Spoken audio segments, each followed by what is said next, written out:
today at Kimry Family Stadium on the campus of the University of Oklahoma. It's the Sooners and the Missouri Tigers. Game 3 coming at you right now on SEC Network Plus. Hi, everybody. Toby Rowland with you alongside Rich Hills.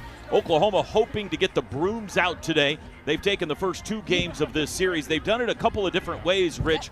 First off, with the long ball, 5 home runs in the series. 5 home runs, 13 RBIs. They've been swinging the bat really well so far. They look to continue it again today.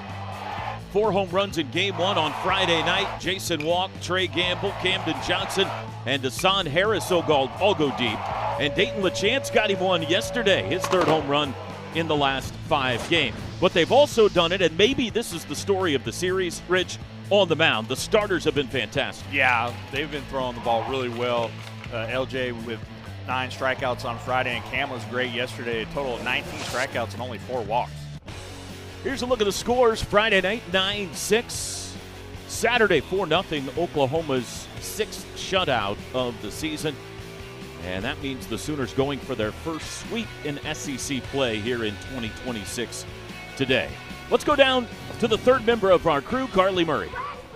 Hi, Toby. After working through a tender lat, Oklahoma's Game 3 starter is back on the mound, Cord Rager. Skip Johnson was just taking some precautionary measures as Rager's ceiling is so high, and the freshman has just been exceptional this season. 35 strikeouts to 13 walks and with a 2-1 record. I actually caught up with his catcher pregame, Brendan Brock, and I asked him, what have your conversations been like with him this week as he's getting back on the mound? And he said, honestly, we haven't talked about it too much. He's not nervous. He's really mature. For a freshman, he knows what to do. And so the battery is looking to go for the sweep today. Toby? All right, thank you, Carly. There you see the big freshman out of Maypearl, Texas. He has missed, as Carly mentioned, his last 2 starts. Back today. Last time out in Austin, he was very good. And he will take to the mound hoping to continue the trend that LJ Mercurius and Cameron Johnson have started so far this weekend here in Norman for the Oklahoma starters. The lineup he'll face, the 9 Missouri will trot out. Blaze Ward, Cam Durnan, Jace Woyd had 2 home runs in Game 1. Cerna, Pierce, Seals, Cameron Benson, the DH today. Knutson at 3rd, and Tyler Macon gets his first start of the weekend. He'll be in left field. And the first pitch of the game is on the outside corner. A called strike. We're underway on a beautiful Sunday in Norman, America. Here's a good look at the Tiger leadoff man. Ward 2 for 8 with a home run in the series. That came on Friday. Swings through that one, 0-2. Ward hitting .323 on the year. Better than that in SEC play. .375 average in the league. He's down, no balls and 2 strikes. Doesn't chase the high fastball at 94.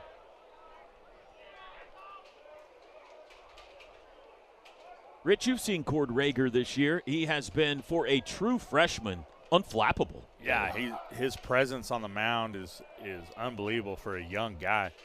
And not to mention, he's pretty imposing. He's a big kid. You know, wears the number 99, and he throws the ball really well.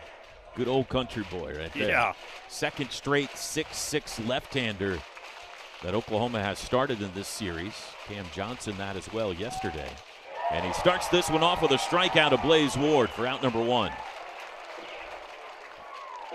Just reared back and threw the heater by him. Yeah, just a good fastball. You know, just late, swings underneath it.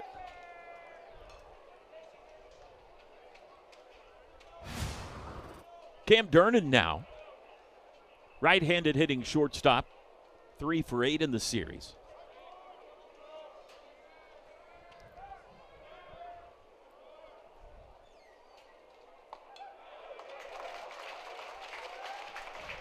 Sooners have scored first in both games, and it came in the 2nd inning of both games. Neither team has scored a first-inning run this weekend. As of yet, anyway. 0-2. There's a look at the slider.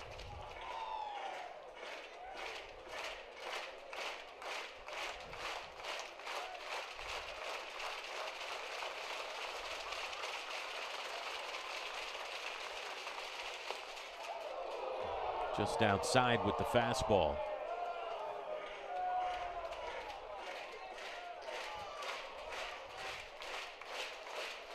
A strikeout of Ward. 1 ball and 2 strikes the count to Dernan with the dangerous Jace Woida on deck. And again, just off the plate, get the chase at what looked like the changeup there.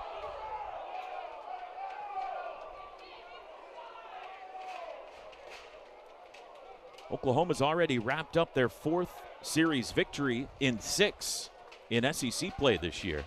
They do not have a sweep on their resume yet, however. They have been swept. Down at Texas, they lost a couple of extra inning games on the road and got swept by the Longhorns.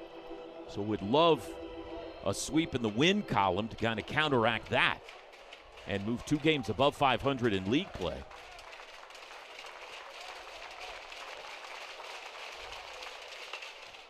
Oklahoma has already, with 2 wins this weekend, jumped up the conference standings considerably.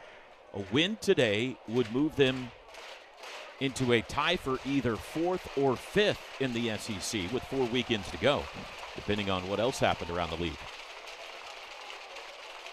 2 balls and 2 strikes to Dernan. Got him. Breaking ball. 2 outs. Yeah, really good pitch. He looks pretty sharp, obviously, right away. And gets him with the slider right here. The ball just back foot slider to a right-hander. We've got 2 pitchers coming off injury going head-to-head today. In the bottom of the inning, you'll see Javen Pimentel for Missouri. He has not pitched for several weeks, making his return today as Jace Woida takes a ball high. Boy, what a night, Friday night for Jace Woida. 2 home runs, 3 runs batted in. He's 3 for 8 in the series. 9 homers on the year.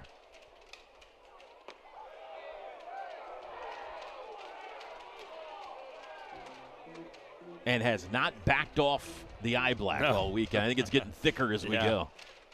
He's piling it on. He might have just left it on all three days.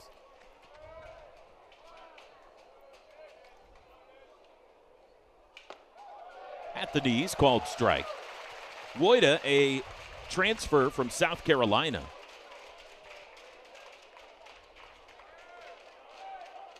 You'll see him look back at the clock. There's a pitch clock behind home plate. And he's ahead in the count here, 3-1. The hitter has to have eyes toward the mound by 8 seconds.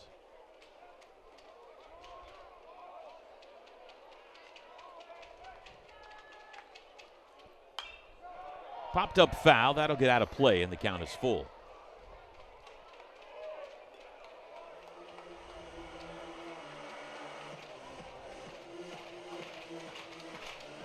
Cord Rager looking for a 1-2-3 top of the first with the Little League Rangers on hand, trying to help cheer him on. Here's the payoff. Got him swinging. Strikes out the side of the top of the first. Cord Rager, welcome back. Sooners grabbing the bats for the first time when we come back in Norman.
Bottom of the first, batting order for Skip Johnson Sooners today, similar to the first 2 games.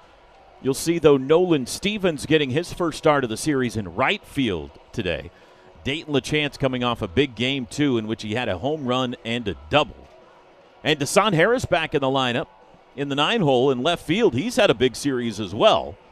2 triples and his first home run of the year here on Friday night. And they'll be facing left-hander Javen Pimentel. Hasn't started in 1 day shy of a month. His last start, March 20th at Tennessee. He had Tommy John last year, battled back. Like Rager for Oklahoma, has had a little soreness he's been fighting through. This was their Friday night guy, Rich, until he went down. Very talented young man here, a transfer from Arizona. Yeah, I mean, look at the numbers. He's 2-0, 3.33 ERA, 27 innings, 25 Ks and 13 walks is pretty good numbers. Like you said, when you have guys like Rager and Pimentel, you got to try to keep them healthy and not, just ride them until they can't throw anymore. We'll see if Pimentel comes back as strong as Rager did in the top of the first. He'll start by facing Jason Walk. Sooner leadoff man, 3 for 9 in the series. He homered here in game 1. He's driven in 3. Speedy center fielder out of Georgia. And Pimentel's first pitch is a strike.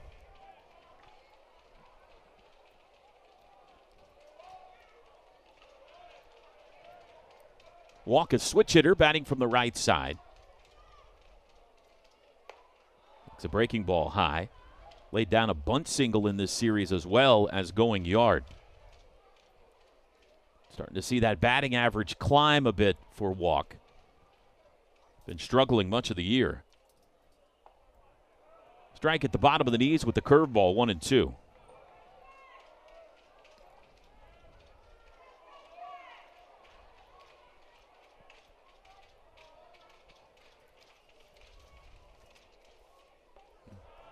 Bounce that one up there. Not a cloud in the sky today. Not that hot, but you might want a fan if you're in the crowd. It's a nice 70-degree or so day, right around there. Just got a piece to stay alive. We had the wind blowing out here significantly on Friday night, the wind blowing in on Saturday. It has turned back around today, blowing out lightly to center field.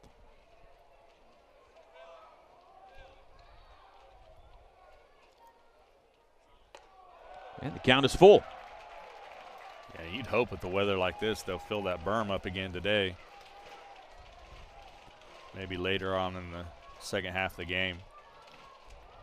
Some fans out there getting some free baseball beyond the outfield walls. Softball going on right now as well across the street.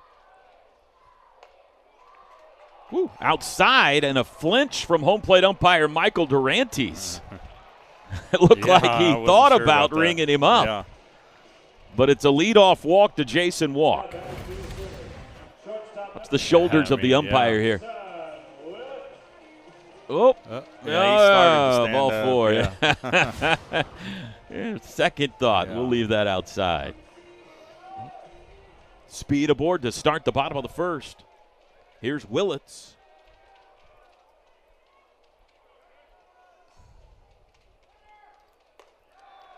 And Pimentel misses high. Willits also 3 hits in the series. He has a double and has driven in a pair.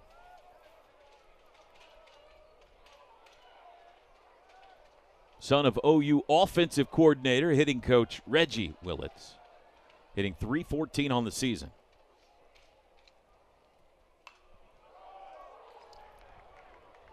Jackson homered against the in-state rivals, Oklahoma State, on Tuesday night up the Turnpike in Tulsa in a rain-shortened game. The Cowboys won that one, and Jackson Willits supplied the only runs of the game for OU, a 3-run homer in the top of the 8th. That was the final swing of the night. They stopped the game with tornado warnings immediately after that, and it never resumed. This should be 2. 6-4 to 3, and that's a double play.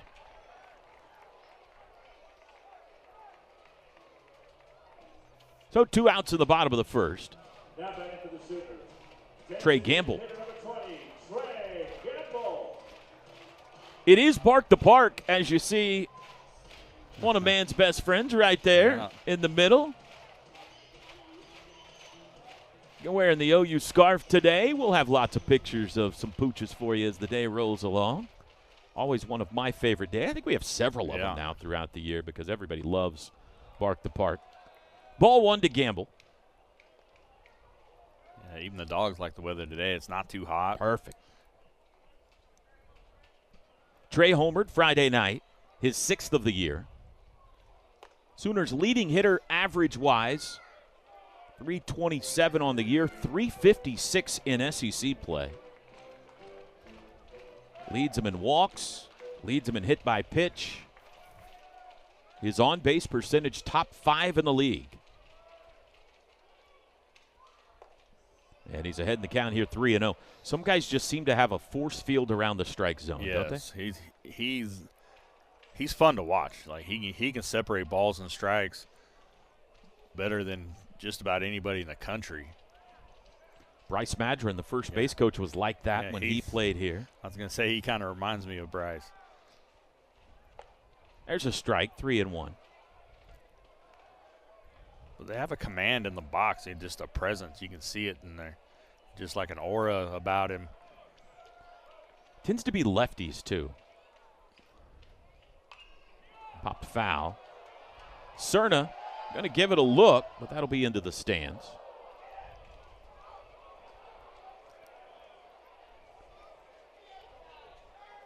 There's just something about left-handed swings.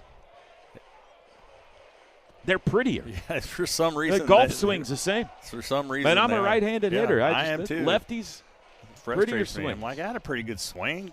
Will Clark. I guess it was just ugly. Yes, Will the Thrill for sure. Ken Griffey Jr. Ken Griffey. And there's a ball. Ball 4. Second walk of the inning for Pimentel. 32nd of the year drawn by Trey Gamble. Now back to the Sooners. Your catcher number 10, Brendan Brock. 2-out base runner down for Brendan Brock, the cleanup man. Got an RBI yesterday, team leading 38th of the year. Brock 1 for 8 in the series. First team All-American catcher last year in junior college up in Illinois. Takes ball 1 high. Leads the team with 8 home runs this year.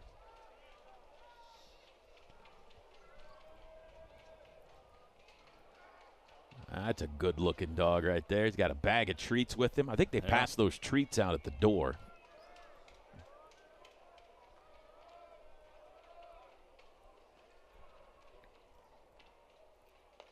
Two and 0, and Pimentel struggling a bit here. Gamble 13 stolen bases. The Sooners as a team 90. They're 4 for 4 in the series. That 90 stolen bases good for second in the SEC behind Kentucky. There he goes.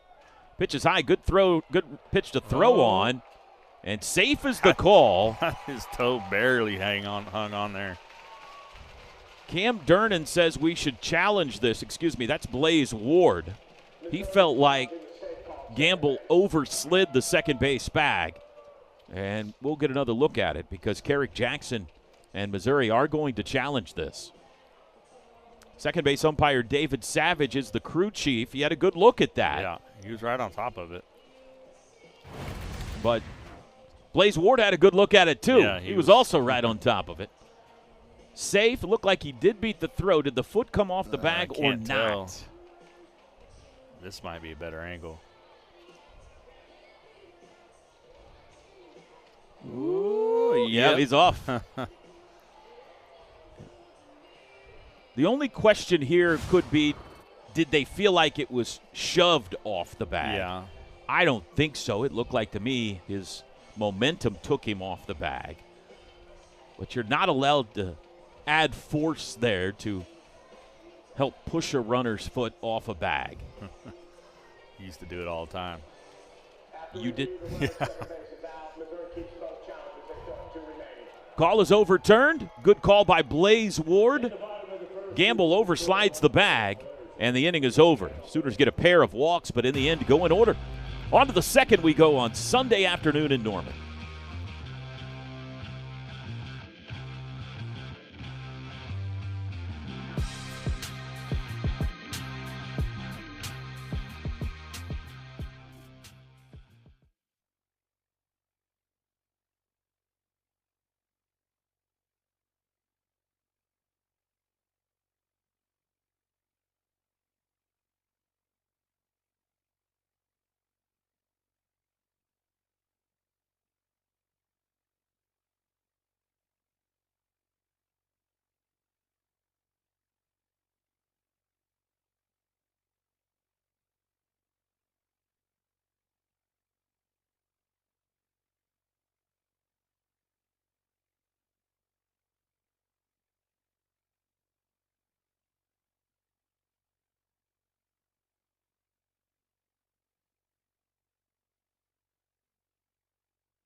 Second inning here in Norman. Cord Rager, a good start after 2 weekends off. He strikes out the side in the top of the first. Fastball, slider, fastball. Fastball again, yeah. And he'll start the second against Mateo Cerna. Tiger catcher here, 2 for 6 in the series. Switch hitting catcher. 253 average. And he's ahead in the count, 2 balls and no strikes.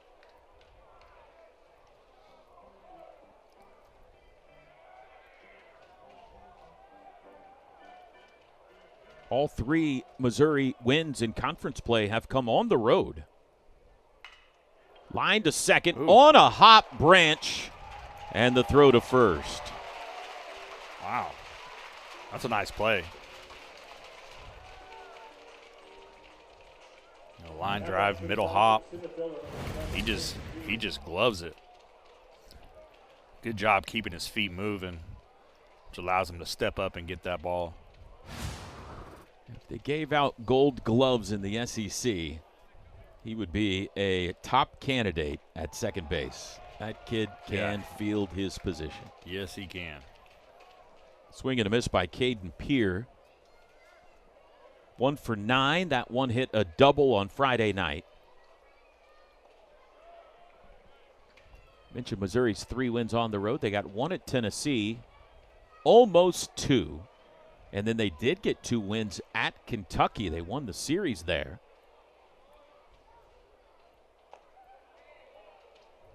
Of course, the final road series last season made noise across the country when they went down to College Station and swept the Aggies, and for all intent and purpose knocked them out of the NCAA tournament.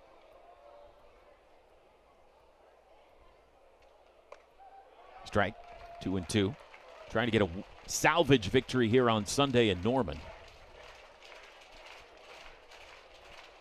Oklahoma has won 6 in a row head-to-head and seeking a second straight sweep over the Tigers in SEC play. They got them last year in Columbia. Didn't miss by much there, full count. Yeah, really good pitch. That call could have gone either way.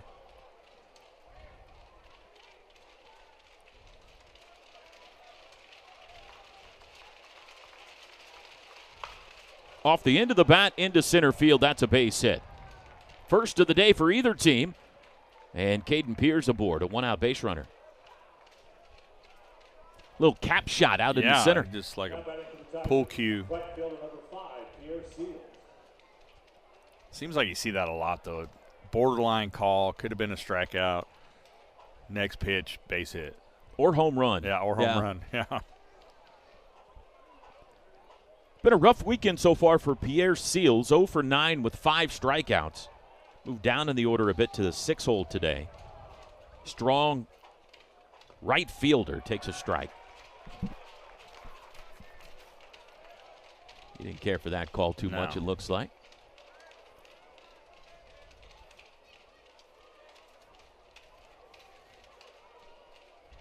Pierre out of Memphis, a transfer from Memphis as Rager throws to first. The series this year between these two teams significantly tighter than it was last year. This Missouri team is much improved. Don't let the record fool you. That 3-game sweep in Columbia, 3 run rule victories for Oklahoma. They won 12-1, 17-7, and 17-4, and none of the 3 games went the distance. This Tiger team has been up for the fight this weekend.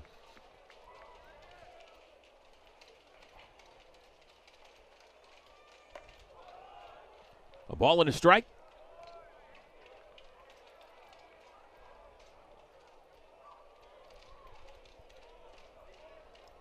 The pitching has impressed me the most. Yeah, they've thrown the ball really well. McDevitt and Kellenbrink, the starters on Friday and Saturday. Big swing and a miss. Missouri coming into today on the mound, 22 strikeouts and only 5 walks. You mentioned Oklahoma had 19 strikeouts and 4 walks. It has been a well-pitched series both ways. Yeah, I know you was just fortunate to scratch 4 runs yesterday. Runner goes, swing and a miss, throw down to second. That'll be interference on The hitter, yeah. Pierre Seals, and the inning is over. Seals struck out and then went in front of Brendan Brock, and immediately home plate umpire Michael Durantes called batter interference. Yeah, he just fell over right in front of him. That'll end the inning. On the swing and miss. Bottom 2 we go, no score.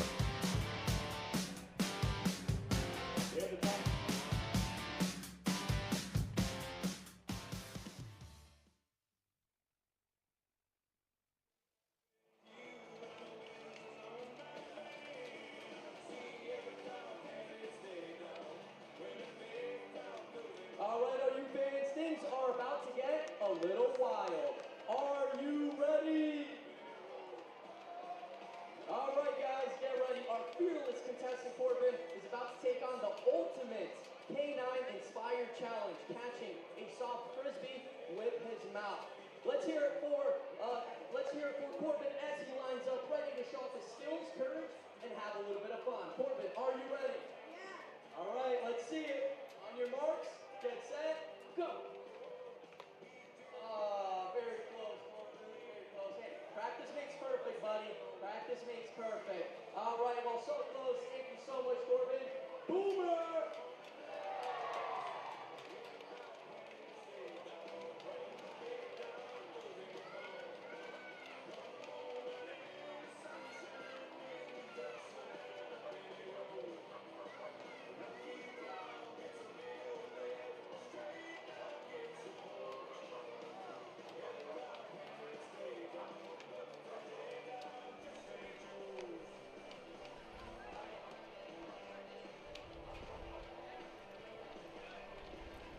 No score as we go to the bottom of the second inning here on Sunday afternoon.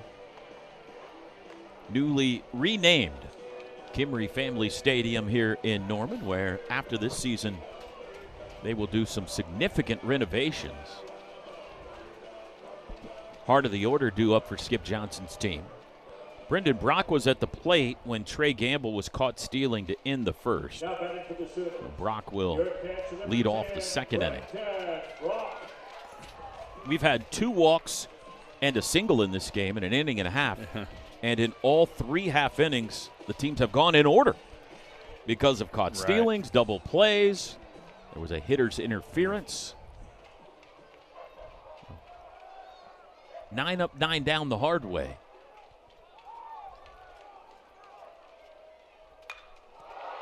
Deep right center field. Pierre back to the track, looks up, and it's gone! First pitch swinging in the bottom of the second. Brendan Brock, his 9th home run of the season. And the Sooners strike first on Sunday. Wow, that ball is crushed. He said he just ambushed him first pitch right here. Fastball right down the middle, and he got behind it, created some leverage, good backspin, hit it to the deepest part of the park. That is the 6th home run of the series from 6 different Sooners. And the team leading 9th for Brock. And like they did on Friday, like they did on Saturday, Oklahoma starts the scoring in this game in the bottom of the second.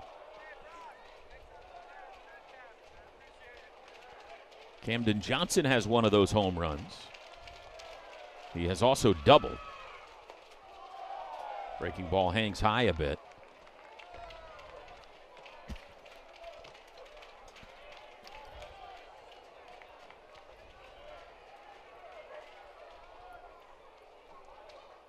Speedy third baseman, Camden Johnson, a Wichita State transfer. Ahead in the count, 3-0.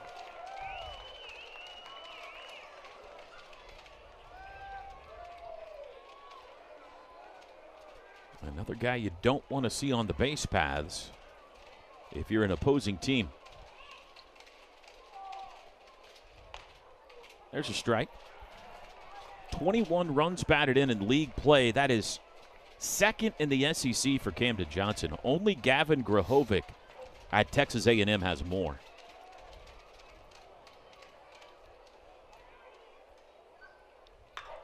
Ooh. Deep. Right center field, headed for the alley. It's down. Watch out. He's off to the races. Rounding second. Like a racehorse into third with a stand-up triple. Electric. Yeah. Another pitch, a little bit up. He said he just drives it to right center. That ball kicks around a little bit out there. Rayleigh probably sends him home. Good job corralling the ball and getting it in. Third triple of the year for Camden Johnson.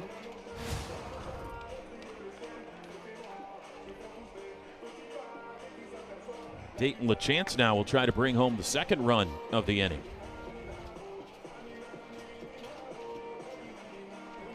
And now Mateo Serna wants to go chat with Javen Pimentel.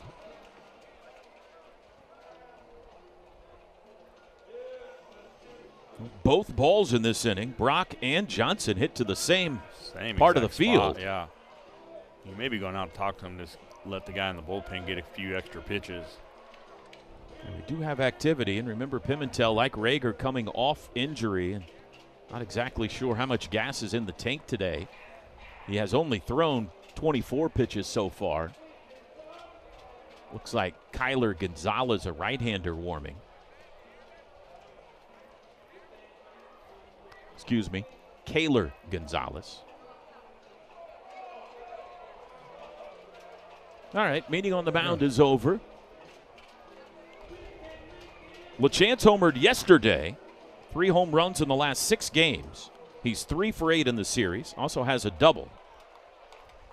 Big Mape, the teams call him. He's Canadian. That's going to work. Rocket to short. Camden Johnson will trot home. Nice play by Durnan to throw out LaChance, but it's 2-0. Yeah, good job by LaChance there. That's the best time to hit.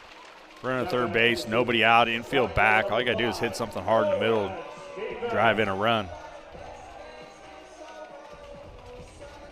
2 out to nobody on for Nolan Stevens now. His first appearance of the series. Mississippi State transfer, big, strong left-handed hitter. Looks at a first pitch strike. 246 average with 4 home runs. Younger brother of Grant Stevens, who was a pitcher for the Sooners the last few years. And a good one. Got hit by that one. Breaking ball didn't break enough.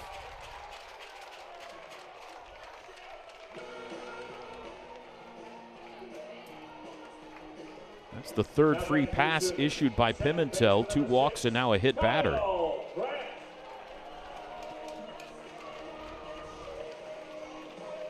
Sooners will look to add more here in the second. Kyle Branch now.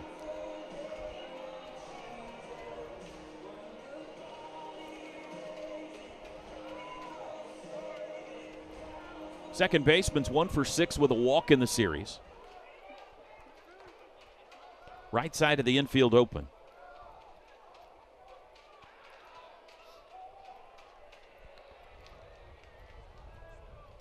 It's interesting, Rich, with how Jace Woida plays first base when he's holding a runner on. Yeah, he plays a little bit up the line in order so that way if the ball's to his glove side, he can just drop the tag pretty much straight down.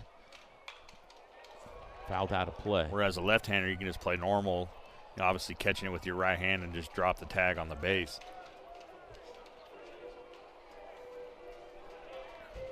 A few steps off of the first base bag, Woida. I think it seems like it allows the runners to get an extra step or two on their lead over there. Yeah, maybe. possibly.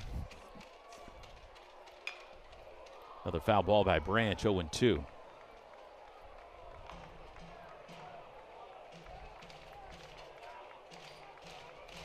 It allows for him to just make a backhanded tag instead of having to reach across his body. That makes sense.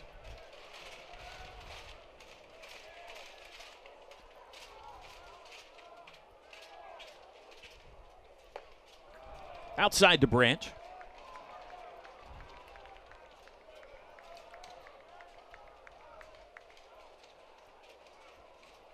Kyle's brother Colby's in first place. The Georgia Bulldogs lead the league at 13-5 after 6 weekends in conference play. They won a series at Arkansas this weekend.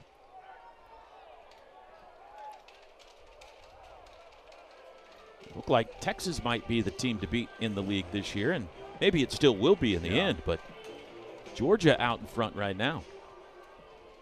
Yeah, they can hit the long ball. Oh, my. They lead the nation in homers, and it ain't close. They hit 9 of them yesterday. Yeah, we talked about that yesterday.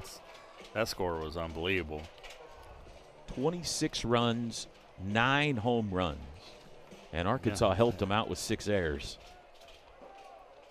Didn't they score? Arkansas scored 14 of their own. Yeah. Lost by a dozen. That's a painful day. That's a rough day. Fouled out of play again.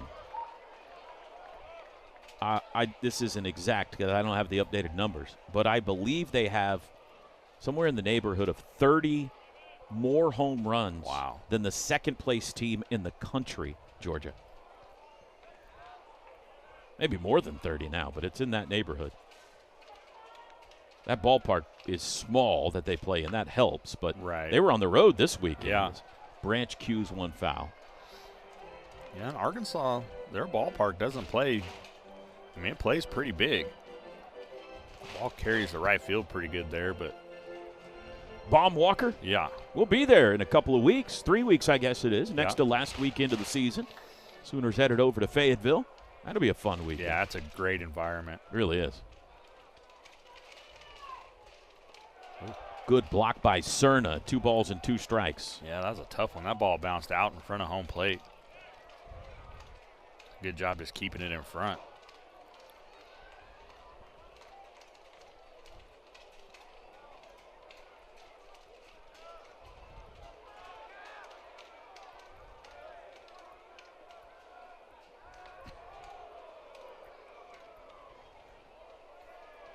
Stevens, the runner, 3 for 3 on stolen base attempts this year. Sooners had a caught stealing in the first, but that was on an overslide by Trey Gamble. He was initially safe. It looks like in this at-bat, now with 2 strikes, Branch can't be choosy, but it looks like he's trying to go the other way here, like that gap we were talking about on the right side of the infield. Yeah, that's a good approach with 2 strikes to try to hit that 4-hole and give yourself 3/4 of the field to miss with if it's an off-speed pitch. Full count. Throw goes to first. Certainly could see Stevens on the move here to try to stay out of the double play.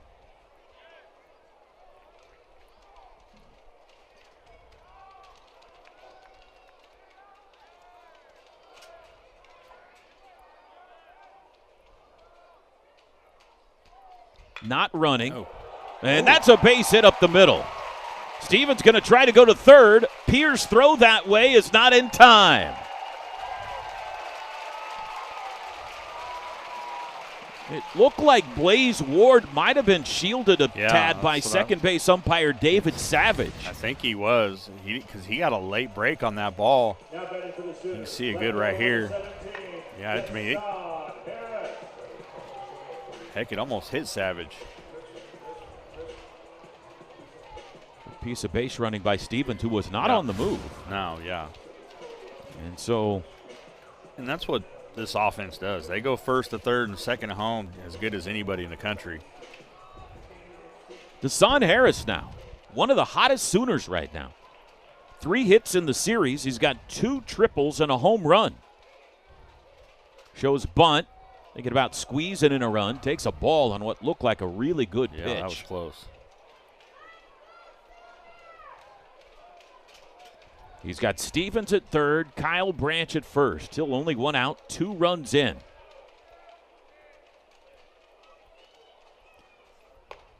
Two and 0.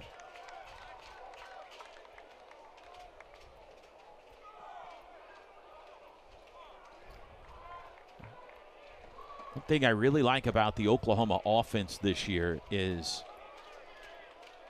it is pretty balanced. Yeah. They can play the small ball with you. They can steal bases. We're starting to see a little more power. Pulls the bat back here and takes a strike. They're a little more versatile, I feel like, than maybe the last few years. Yeah, they can do a little bit of everything. Like you said, I think they've increased their power numbers from the last couple years.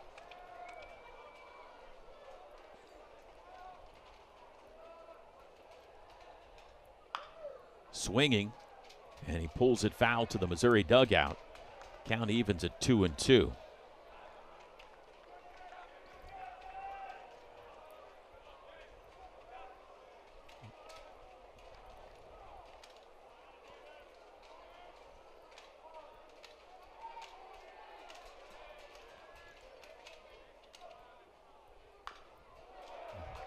Stays alive with that foul ball on the curve. Long bottom of the second inning. Brock homered. Camden Johnson tripled. Dayton LeChance an RBI on a ground out. Nolan Stevens was hit by a pitch. Kyle Branch lined a single into center field. 2 on, 2 in. And the 2-2 to Desan Harris. Runner goes, grounded up the middle. That's into center field. David Savage almost got hit by it again. And on to third goes Branch. 3-0 OU. Yeah, Savage is getting his workout in today. Pretty athletic right there. Watch our second base umpire on the replay here. Desan Harris right up the gut. Through the legs of Savage. Whoop! Yeah. The old 5-hole. Right. Yeah, him and Branch, exact same spot. Third run batted in the series for Desan Harris, and here comes head coach Carrick Jackson. And that might be it. Javen Pimentel on his return might be at the finish line. Able to put the Sooners down in order thanks to a double play and a caught stealing in the first. But they've gotten after him a bit here in the second. 4 hits, 3 runs, and still only 1 out. And Desan Harris stays hot. Yeah, he's 4 for 6. Yeah.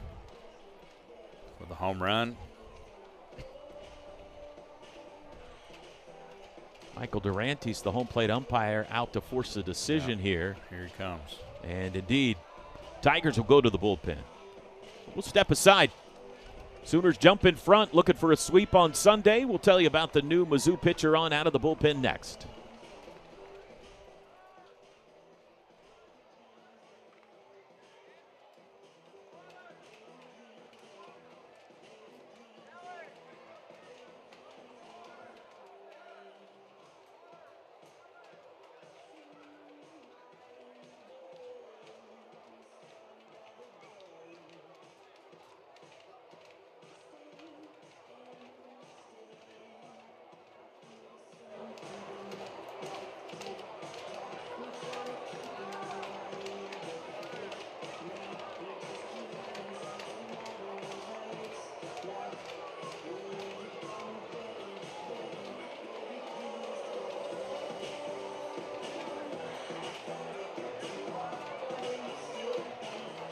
Now pitching for the Missouri Tigers, right-handed pitcher number 24, Taylor Gonzalez.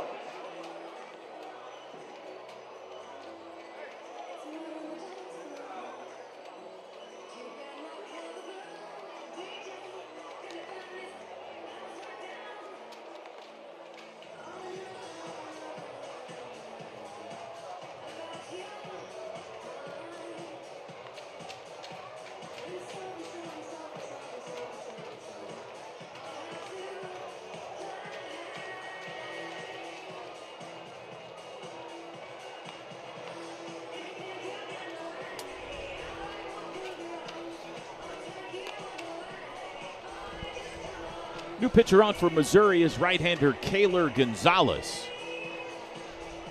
5'11" junior out of Cuba. Transfer from Nova Southeastern. Been a real good strike thrower for them this year. This is his 7th appearance. You see there, 18 strikeouts, Rich, and only 4 walks. Yeah, that's really good numbers. He's just going to try to come in and try to stop the bleeding. Runners on first and third, 1 out. But you got good speed on first and at the plate. Sooners have scored 3. Branch at third, Harris at first, walked the batter. Handles the bat well. Certainly the squeeze is a possibility here. Yeah, he had a nice bunt hit yesterday down the first baseline. Jason walked his first time up.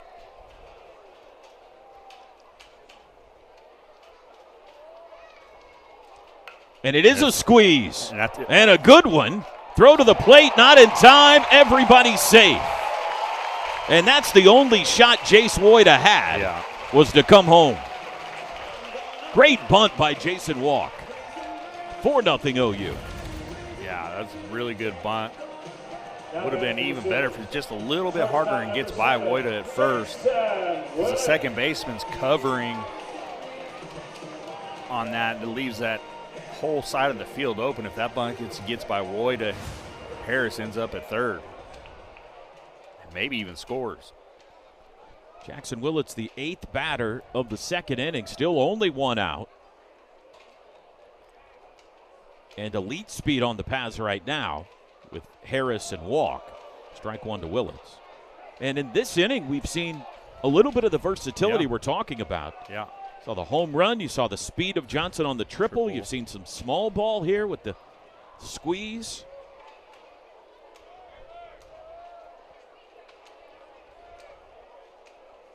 Willits 0 for 1, grounded into a double play first time up. Big swing and a miss there. That was a big cut on that one. He's looking to deposit one in that Missouri bullpen out there.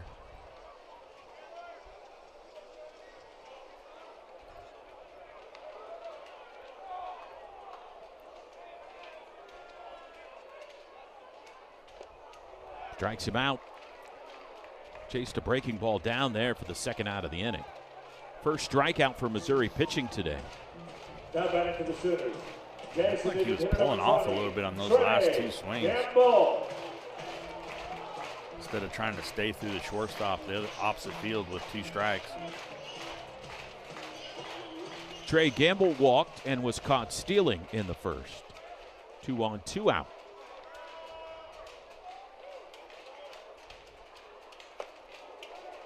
Out in front.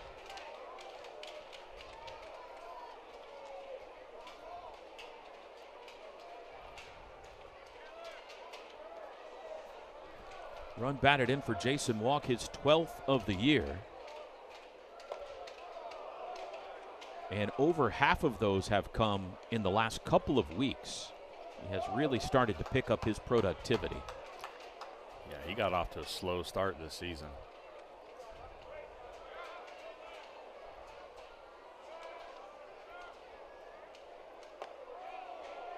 Good pitch there. Fastball on the outside corner, 1-2.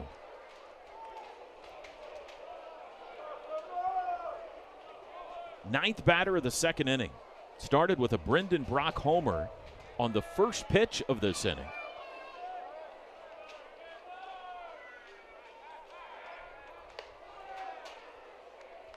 Hassan Harris back in safely.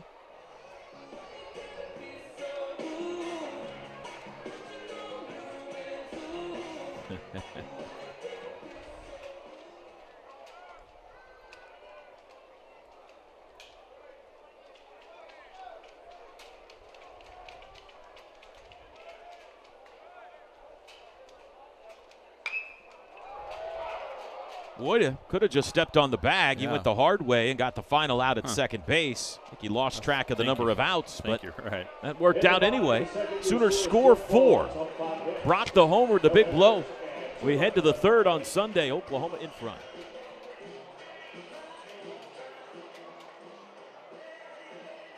All right, OU fans, we scored 4 runs, but now it is time for Conecuh hot dog toss. Let's hear it and get loud if you want some hot dogs.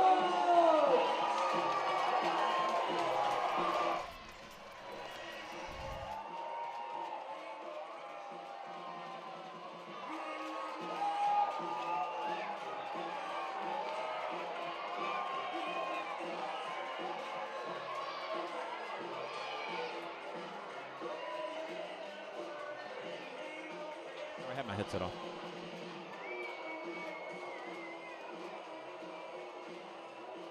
All right, Sooner fans, we hit a home run earlier, taking us in the lead, but now 10 lucky fans are going home with Brahms ice cream coupons.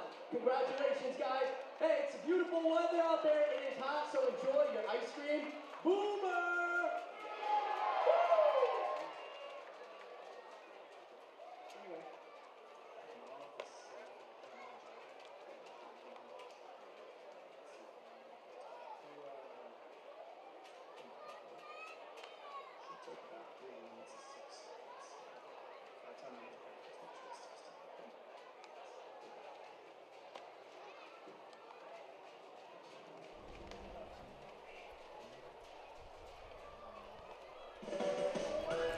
Toby Rowland, Rich Hills back with you here in Norman. 4-0 Oklahoma in front as we move to the top of the third inning. And we are joined now by Missouri pitcher, starting pitcher yesterday, Brady Kellenbrink in the Tiger dugout. How are you today, Brady? Doing all right. How you guys doing?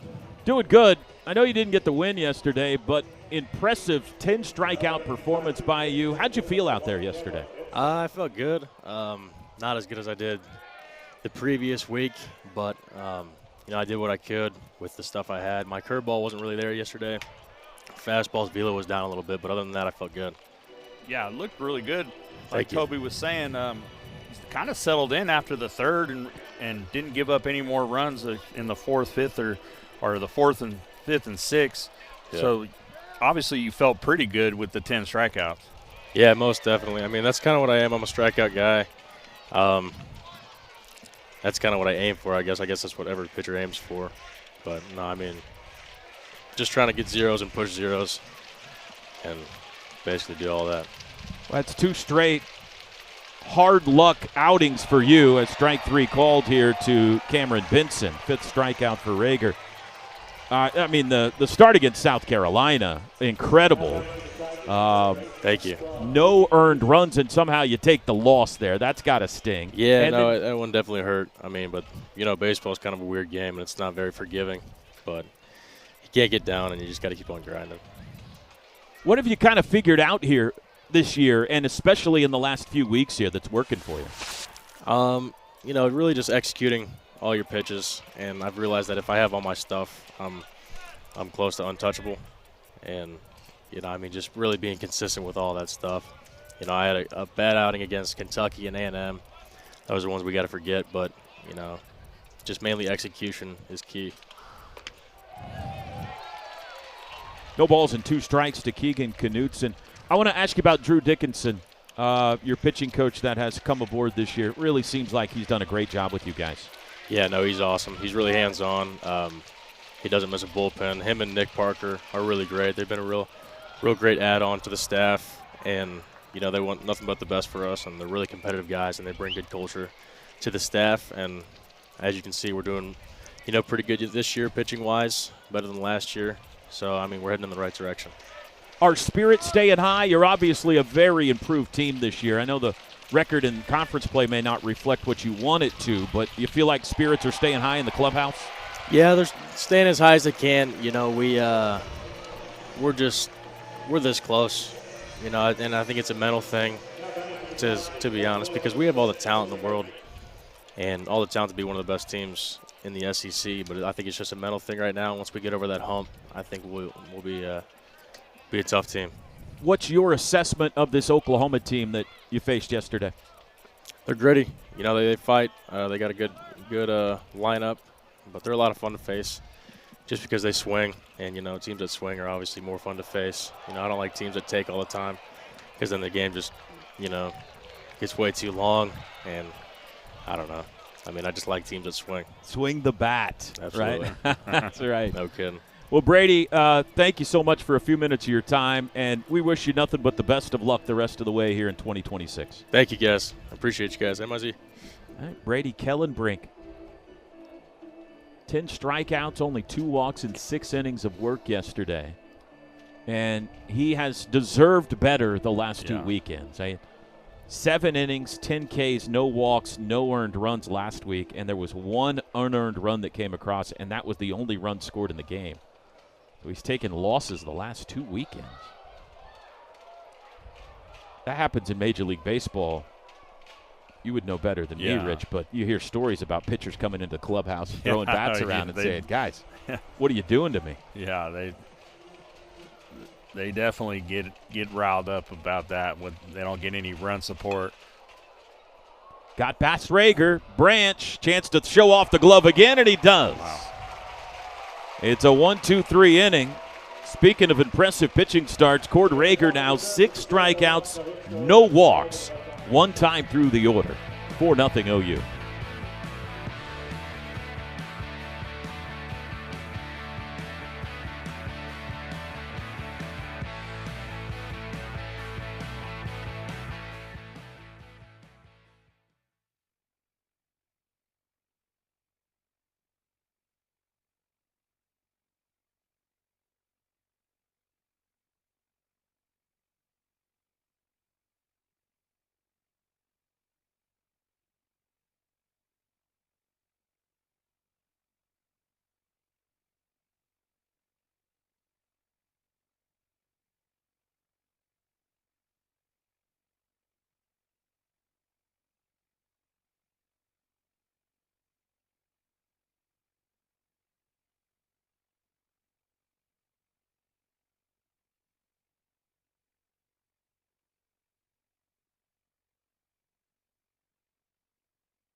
Sunbaked day here in Norman, Kimry Family Stadium. Home team in front 4-0 as we go to the bottom of the 3rd inning. Still Kaylor Gonzalez on the mound for the Tigers. Came in to get the last couple of outs in that 4-run second. And Brendan Brock, who led off the last inning with a home run, will lead off this inning. Now back to the Sooners. He's seen 1 pitch today, and he deposited it over the right center field wall for his 9th home run of the season. I've seen more than that. I guess he was at the plate when Trey Gamble was caught stealing the previous inning.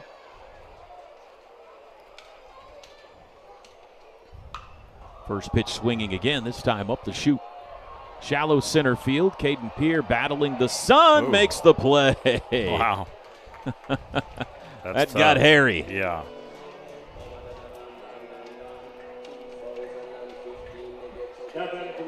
Brought the sunglasses today and needed them. 1 out. Yeah, he had the glove up and the sunglasses. Good hustle by Pierre Seals from right field. Yeah. He came over to try to help him out if he needed it. Camden Johnson tripled into the right center field alley in the second. Came home to score.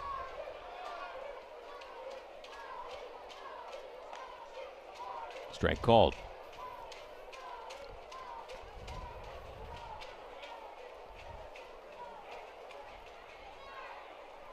Oklahoma has won 4 of their last 5, trying to make it 5 of their last 6. Ooh. That's going to be a tough one, too, if it stays in play. Cerna runs out of room. Barely. Current hot streak for OU really started last Friday night with that amazing, captivating baseball game in Nashville that they won 13-11. It's the night this guy hit 2 home runs and a grand slam, had 7 runs batted in. OU had a 5-0 lead, then they were down 9-5. Came back to win it 13-11. And you knew that night it had a chance, there's a strikeout, to be more valuable than just one win. It evened up the series, but it was the kind of win that you circle on a calendar as we take another look at the strikeout. Yeah, just fastball up, chases it, let her hide. Kind of swinging up to that pitch. On that high pitch, you got to try to keep the barrel above the hands as long as you can.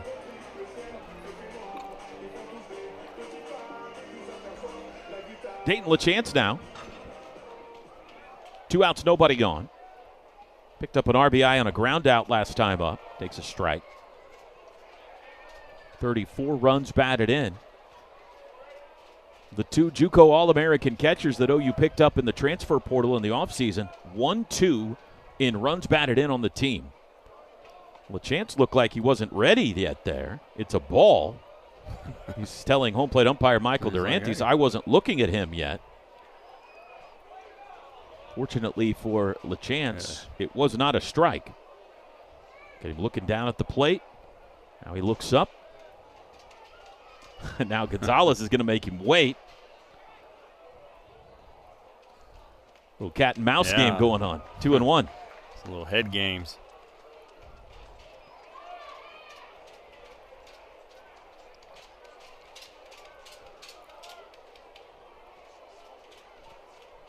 LaChance had the grand slam, the game-winning grand slam in that 13-11 game last Friday. And back to the point, it has been the catapult you thought it might be. They've played really good baseball the last week, with the possible exception of that Bedlam game on Tuesday night. Who knows how that would have turned out if they played 9, right? Yeah, you never know. I'm going to say, play till they say ball game. Play the whole game. Play until the tornado sirens go off. Right. It's usually a pretty good indication you need to stop. Yeah.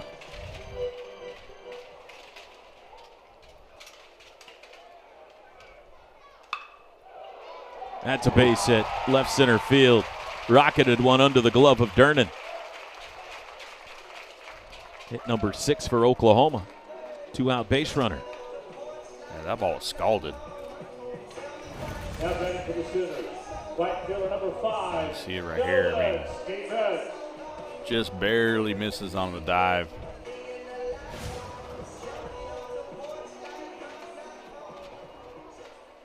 Gotta give Nolan Stevens a chance. Hit by a pitch and scored in the second. Back foot slider. Ball 1.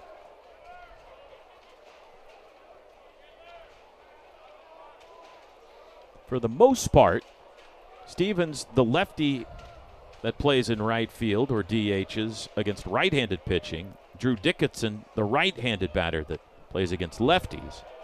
However, Trey Gamble right now is playing DH instead of left field because of a slight tweak he's dealing with, which has kind of shuffled the lineup around. It has also given Desan Harris an opportunity to shine.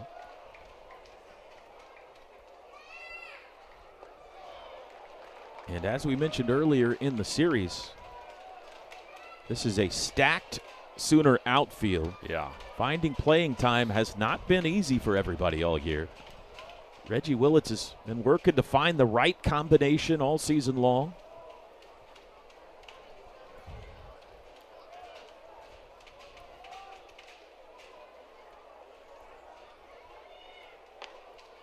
Three and one.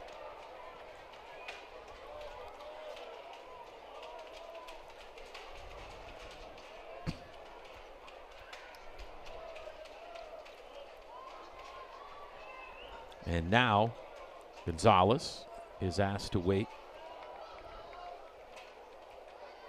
for the eyeballs to look at him. Dayton's like, where was that when I was up? 3 balls and a strike. LaChance the runner at first. Popped up third base side, foul territory. Knutson. Run out of room. That ball landed on the railing behind the dugout and missed some youngsters by much. Got to pay attention down there, guys.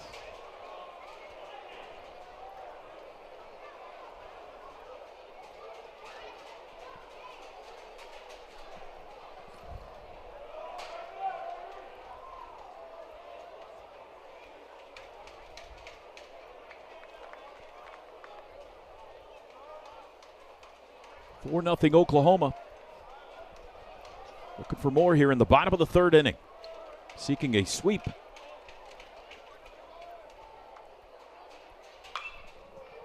Fouled out of play with LaChance on the move. Again down the third base side.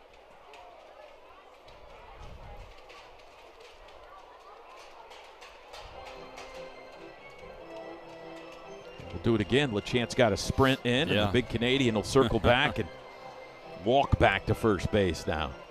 There's the skipper.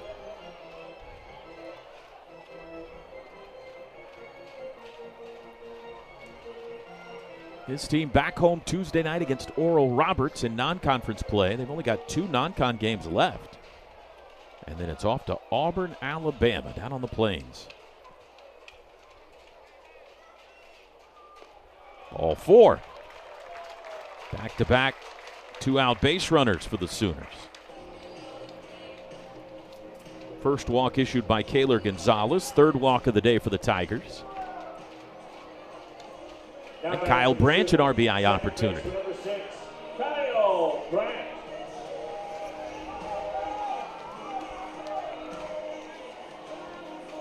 He singled and scored first time up. 2 for 7 in the series.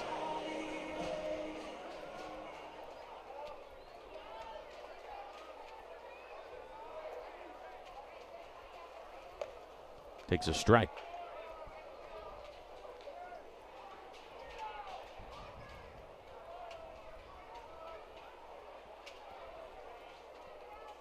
Kyle's found his way. He finds his way into the eye block from time to time as well. Yeah. These day games, he'll layer it up pretty good. It's not Woida quality. No, definitely but it's not. Yeah, it's not Ultimate Warrior. It's a fair amount. Does that help? A little you bit. an eye black guy? I mean, just this little strip, but not full face paint.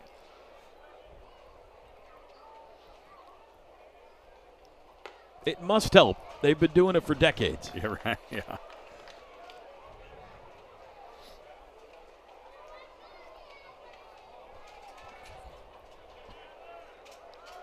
One ball and 2 strikes to Branch.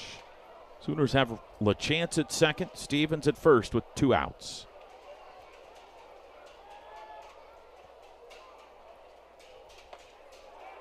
Just inside, the appeal says he didn't go. 2-2.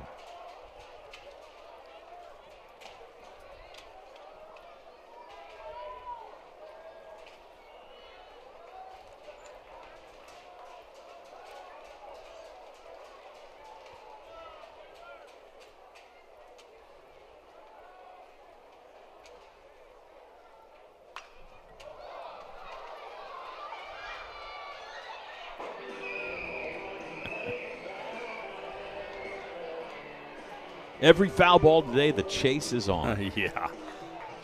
Lots of little guys here today. He got him one. Bulldogs in the house. We saw the Rangers earlier. See the A's down there. A lot of Little League teams here for batting practice today. If you come to an OU game with your Little League team for batting practice, you get right down on the field behind the team. They'll sign autographs. Pretty cool. I remember going out to All Sports Stadium in Oklahoma City when I was a kid. Just, there was nothing better than chasing foul balls on the hill down the left field line. That stadium was so loud with that big wall. Yeah. That Auburn game in that regional, man, it was packed.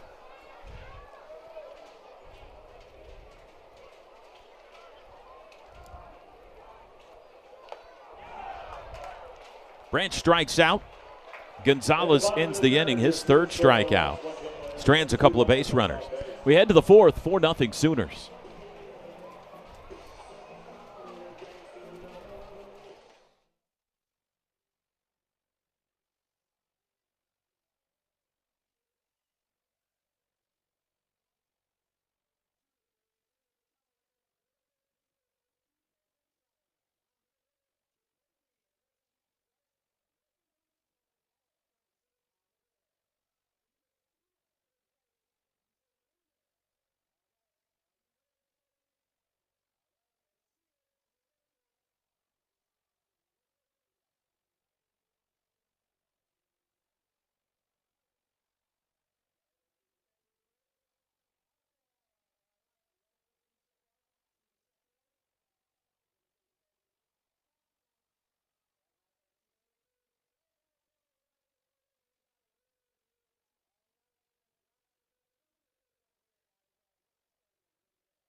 The real fun just getting started. Run straight for the breakaway. The celebration is on.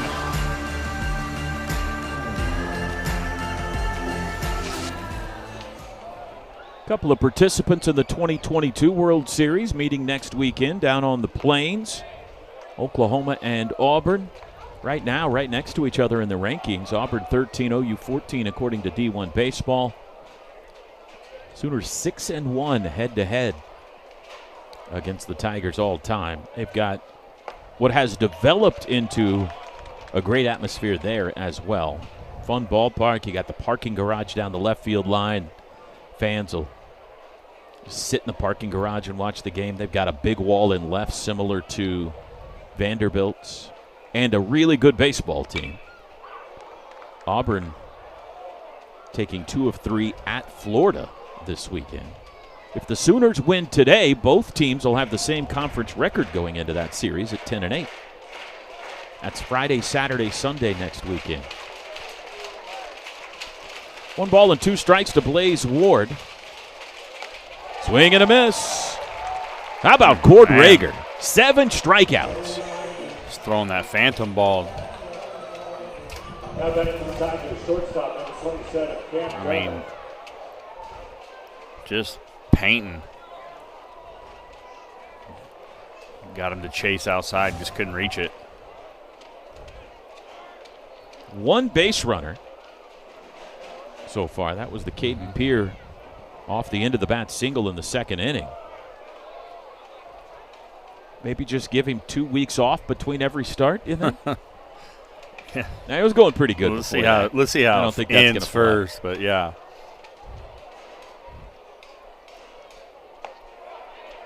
Good pitch.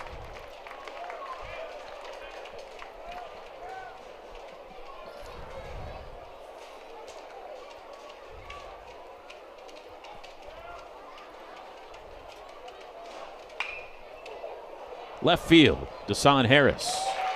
2 outs.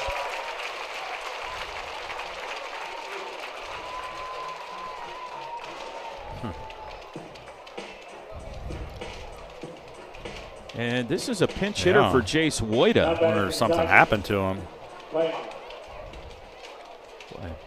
That's concerning. Yeah. This is Isaiah Frost, who was the DH yesterday. That's the last thing Missouri needs, is anything to happen to Jace Woida.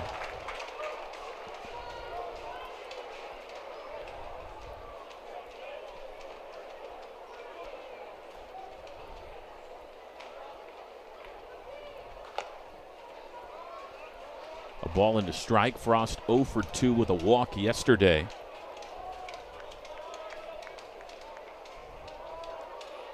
Senior from Lee Summit, Missouri. Trying to get aboard with 2 outs here in the top of the 4th.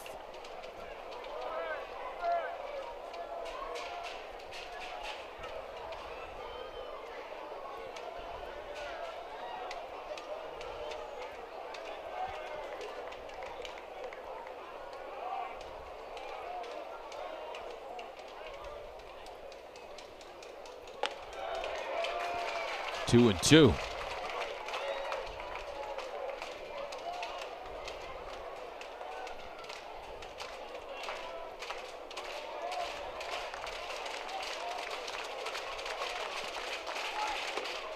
A little bit low, full count.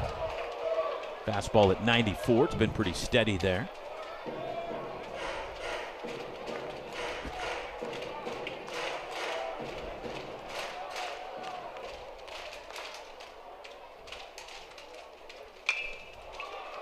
Desan Harris again in left. He's camping, and that'll do it. A 4th consecutive 1-2-3 inning for Cord Rager. 4-0 OU on Sunday.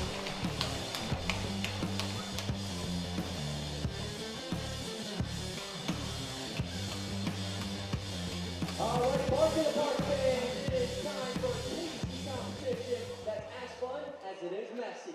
Our Puppy Chow Challenge. We got 2 great contestants. We have Gene and we have Mason here. They're ready to dig in, and yes, they'll be eating Cocoa Puffs straight out of the dog ball. No hands allowed, just mouth, speed, and determination. All right, are you guys ready? On your mark, get set, begin.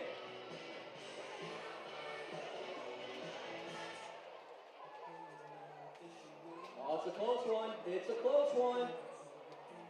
10 more seconds, guys. 10 more seconds.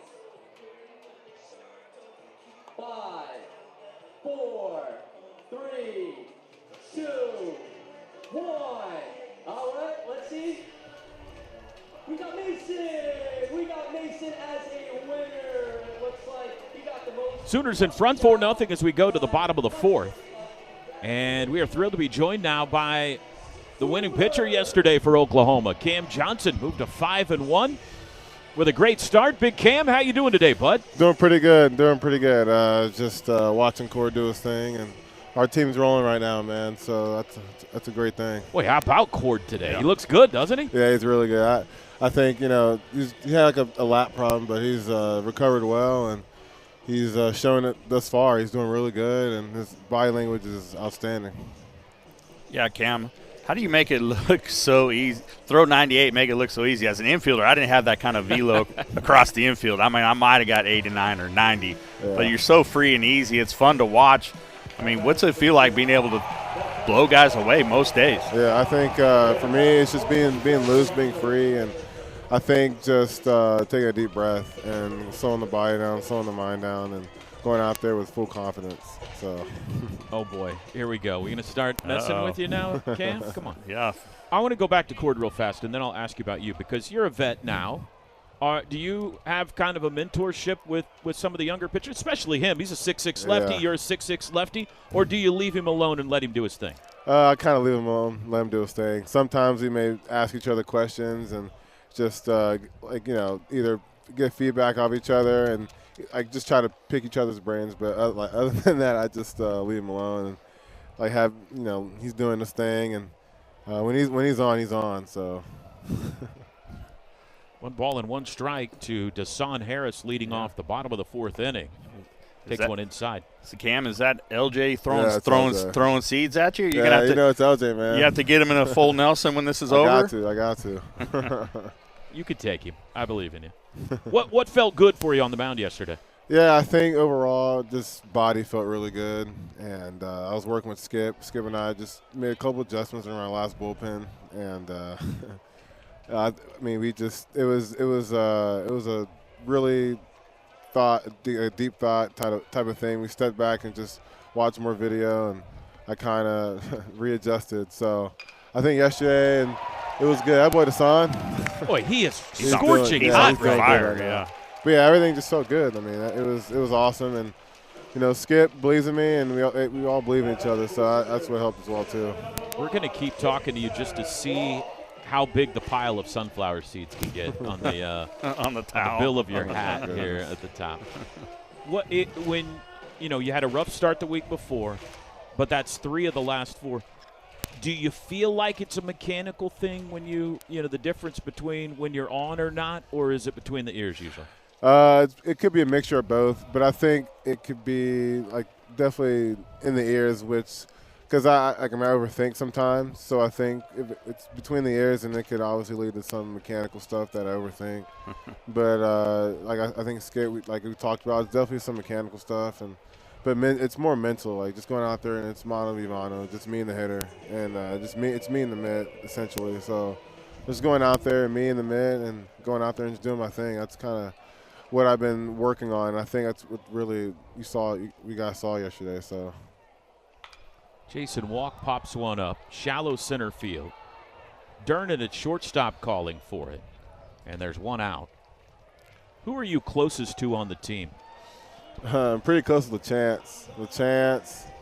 I'm pretty close with LJ. With Chance and LJ and Cat Catalano, we're pretty close. This weekend is playing out kind of the dream scenario so far. It's really the first weekend that all 3 of you guys have had your A stuff on the same weekend. LJ looked great. Yeah. You were fantastic. Here's Court dicing them up today. Yeah. This is kind of showing what you guys can be when you're all on the same time. Yeah. I mean, we always talk about it. I mean, we're really good, and we have guys that they pick us up, and we have really good defense behind us, and we know guys on the offensive side could help us out, support us. So knowing that, it's obviously a good thing to have. So you've been in a couple of big-time programs and 3rd year here of college baseball. What's the clubhouse feel to this baseball team? We're a really energetic team. We everyone gets along with each other. We all love each other. We all want the best for each other, and that's what it's all about. We get on each other, when it's needed, and but that's what makes a clubhouse. So, What is the secret sauce for Skip Johnson?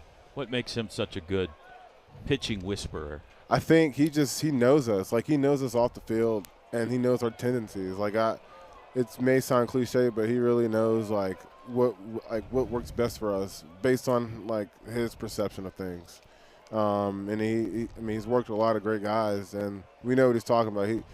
There's sometimes he goes in the mound and says, "Hey, throw this pitch right here. This guy's gonna double play." And next, it's a double play. It's he knows things, and it's kind of cool. And he's a really good coach, and we learn a lot from him. So he can see the future. It feels like. Are you aware of everything that's on your head right now? No, I'm not. No.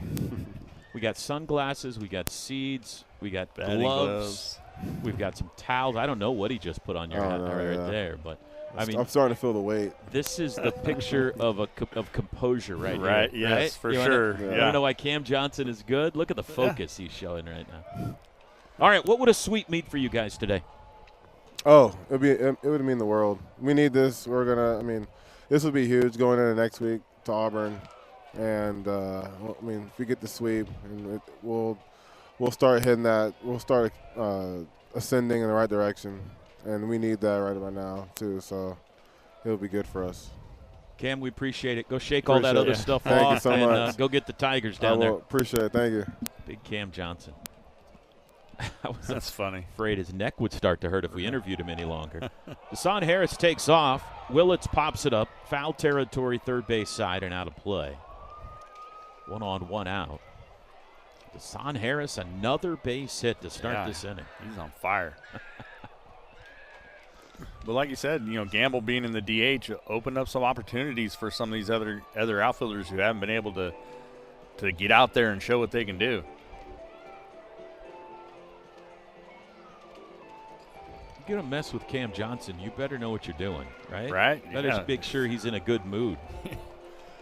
Especially since everybody in that dugout's almost everybody other than the pitcher right now is looking up to him. That's right. That's right.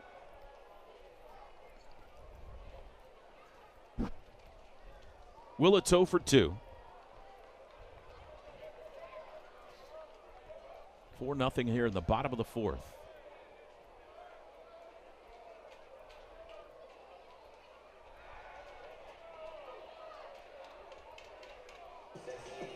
Deshaun Harris, 6 stolen bases and 7 tries on the season.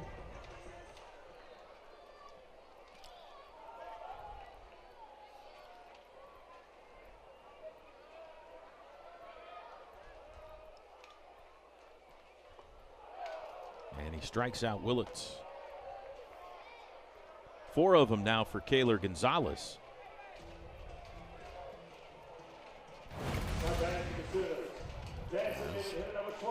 Just chases the ball down. He doesn't look like he's seeing the ball very good today.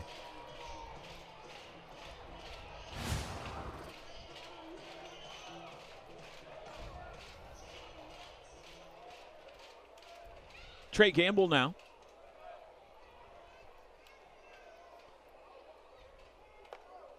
He comes up empty. Gonzalez has done a nice job since coming on out of the Tiger bullpen in the second inning. A couple of defensive changes, by the way. Tyler Macon came in from left field to play first base, and Isaiah Frost stays in the game to play left field. Delayed steal by Harris, and he's in there. 7th stolen base. He moves into scoring position. Yeah, good job. You get that last shuffling, get the infielders late getting there.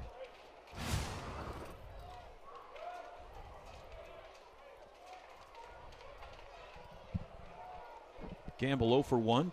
Drew a walk back in the first. Nice block by Cerna. 2 balls and a strike. All the scoring in this one came in the bottom of the second inning.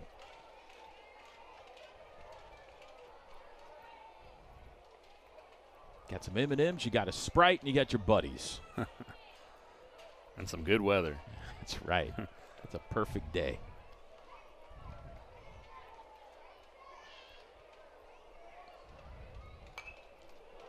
Two and 2 to Gamble.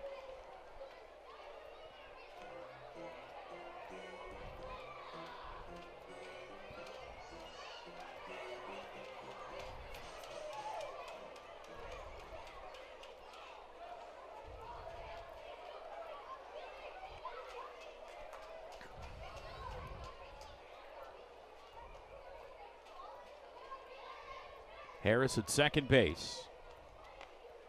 Just outside, full count. Brendan Brock, who has homered in this game, on deck if he loses Gamble.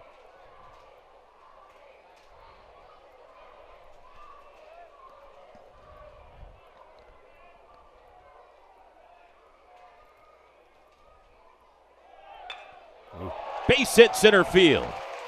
Harris a walk home. 5-0 OU. Yeah, Deshaun was on the move on the pitch there. 25th run batted in for Trey Gamble. See right there. I mean, just barrels it up. And Carrick Jackson on his way to the mound again for the Tigers. There's a lefty warming in the pen. Usually when Jackson heads out, that means pitching change. He hasn't indicated that quite yet.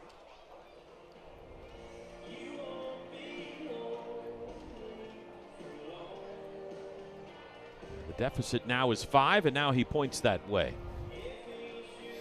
Missouri going to another reliever. We'll take a break. Sooners seeking a sweep on Sunday. They're up 5. We'll be back.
First appearance of the season for Ian Losey.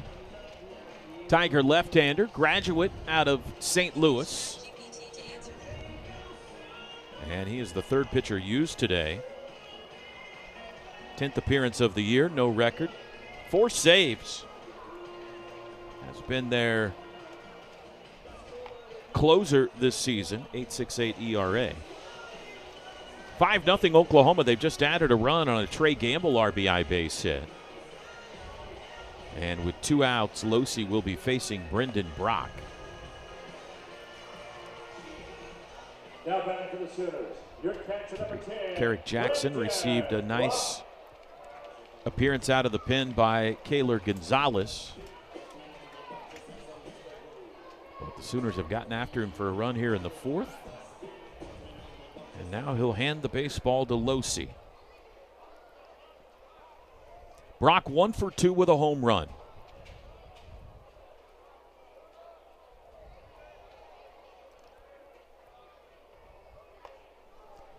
There's a strike.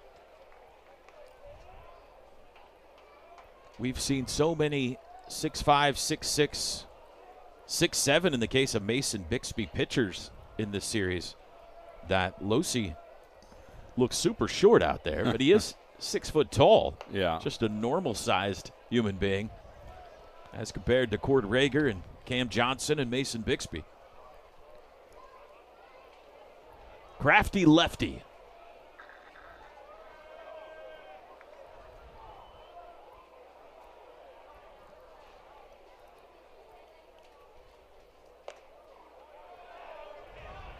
That's one of the most noticeable things I have picked up on going from the Big 12 to the SEC is the size of the relief pitchers in this league is unbelievable.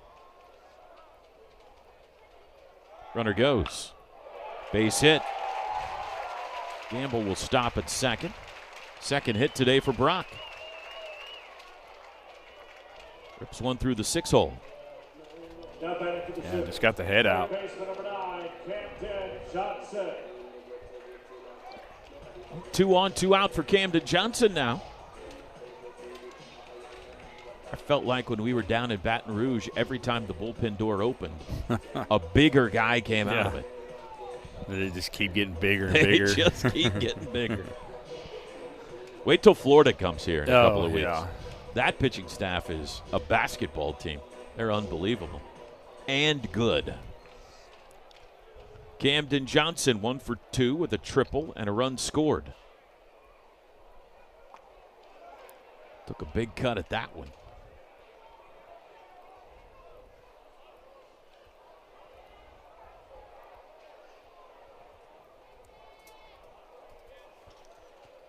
Tennessee has staved off a sweep at home. They defeat Ole Miss today. The Volunteers headed to Norman, Oklahoma City, the final weekend of the season. Sooners and Vols will play in Bricktown. That's a handsome fella right there.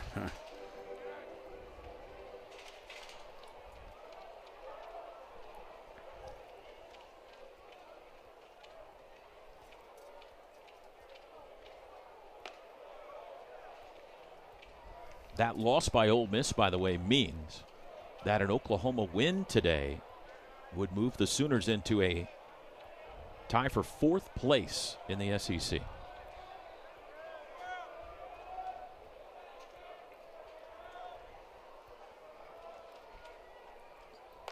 Way in, 2-2.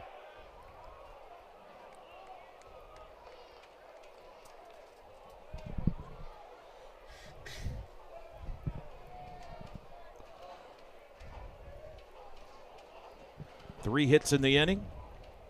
1 run scored so far. 9 hits in the game for OU.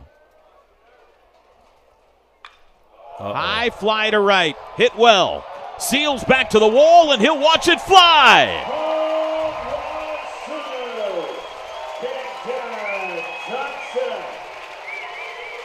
3-run home run for Camden Johnson, who cracks this game wide open.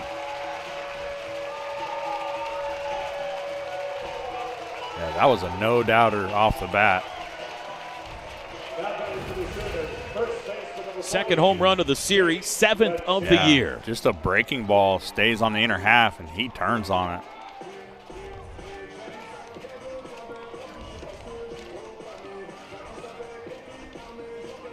That is now 24 runs batted in SEC play. Second most in the league to only Gavin Grohovic. And I guarantee you, if I went from city to city, from baseball writer to baseball writer, and said, guess who is number 2 in the league in runs batted in? It would take a long time before somebody guessed Camden Johnson. Right. He's now got 33 on the season. 7th Sooner home run of the series. Fouled out of play. And Oklahoma has done now today what they did on Friday night. This is their second 4-run inning. Yeah. Today, 4 in the second, 4 in the fourth. A couple of 4-run innings of that 9-6 win here in game 1.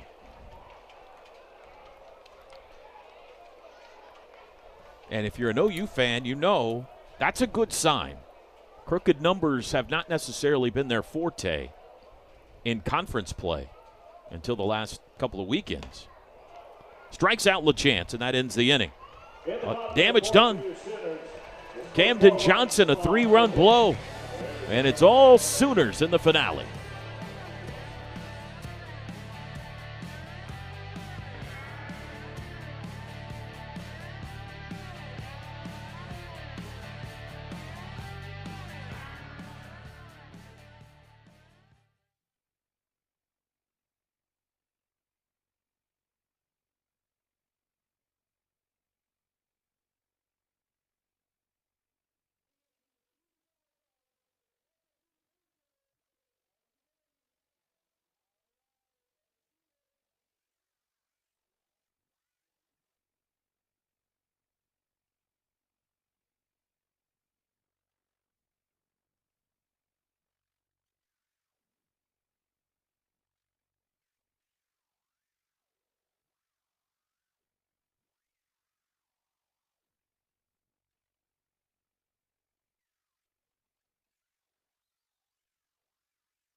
Great crowd on hand here at Kimberly Family Stadium on a Sunday afternoon.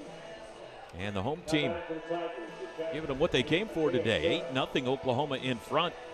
Looking for a 3-game SEC series sweep today. We go to the 5th. Sooner starter Cord Rager has faced the minimum so far. He did give up a hit back in the second inning, but a hitter's interference call took that runner off the bases. And so 12 up, 12 down. First pitch to Cerna, a little bit inside. He grounded out his first time. Rager, 7 strikeouts, no walks so far through 4.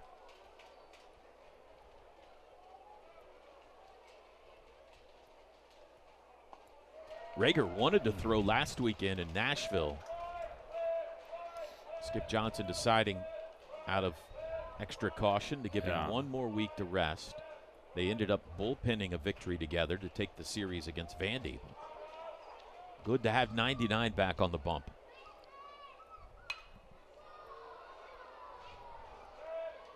Yeah, you don't want to push anything with a young arm. You know, he's got a bright future ahead of him.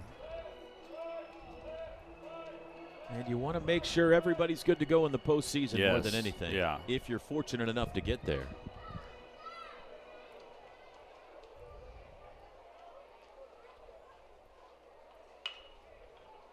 Camden Johnson at third. One away. And postseason trending in a good direction for Skip's team right now. Yeah.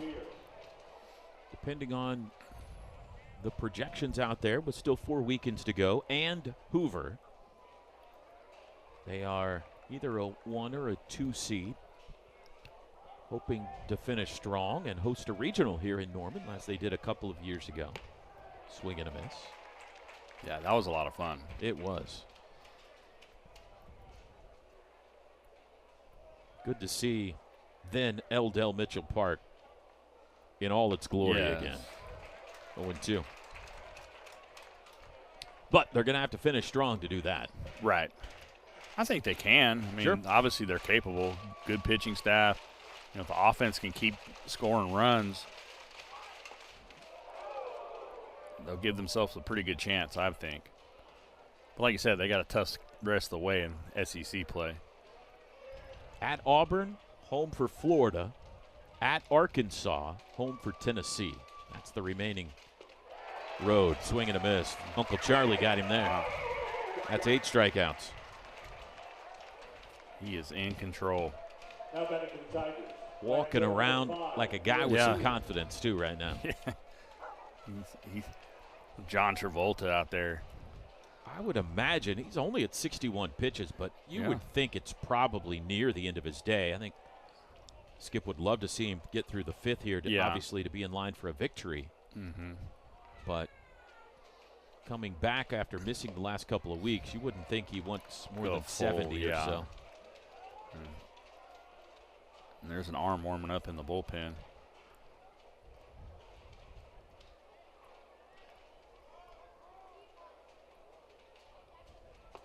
Ooh.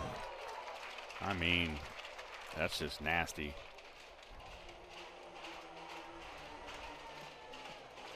Any reason you don't give him the bender again here? 0-2? It's falling off the table right now. Let's see if he goes back to it. Yep. Just missed the inside corner.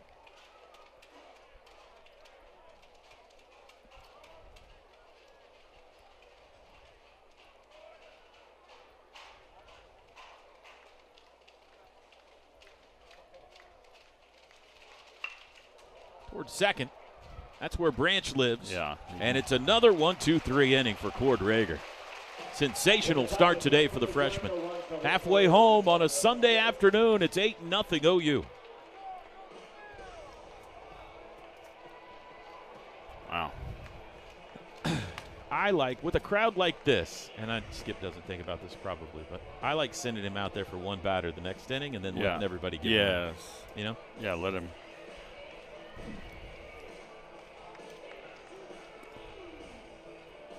Well, maybe he does think about that. I don't know. All right, Sooner fans, I doubt it. Give him a proper send-off. New pitcher. here at the ballpark. 22. We have plenty of contestants here. This is the most contestants we've ever had here. And then you guys are going to run that way to the right, ready to race against everyone's favorite Boomer. Hey, the Caden. rules are simple, guys. When I say go, we go, and it's a full speed sprint. All right, Sooners, let's cheer them on and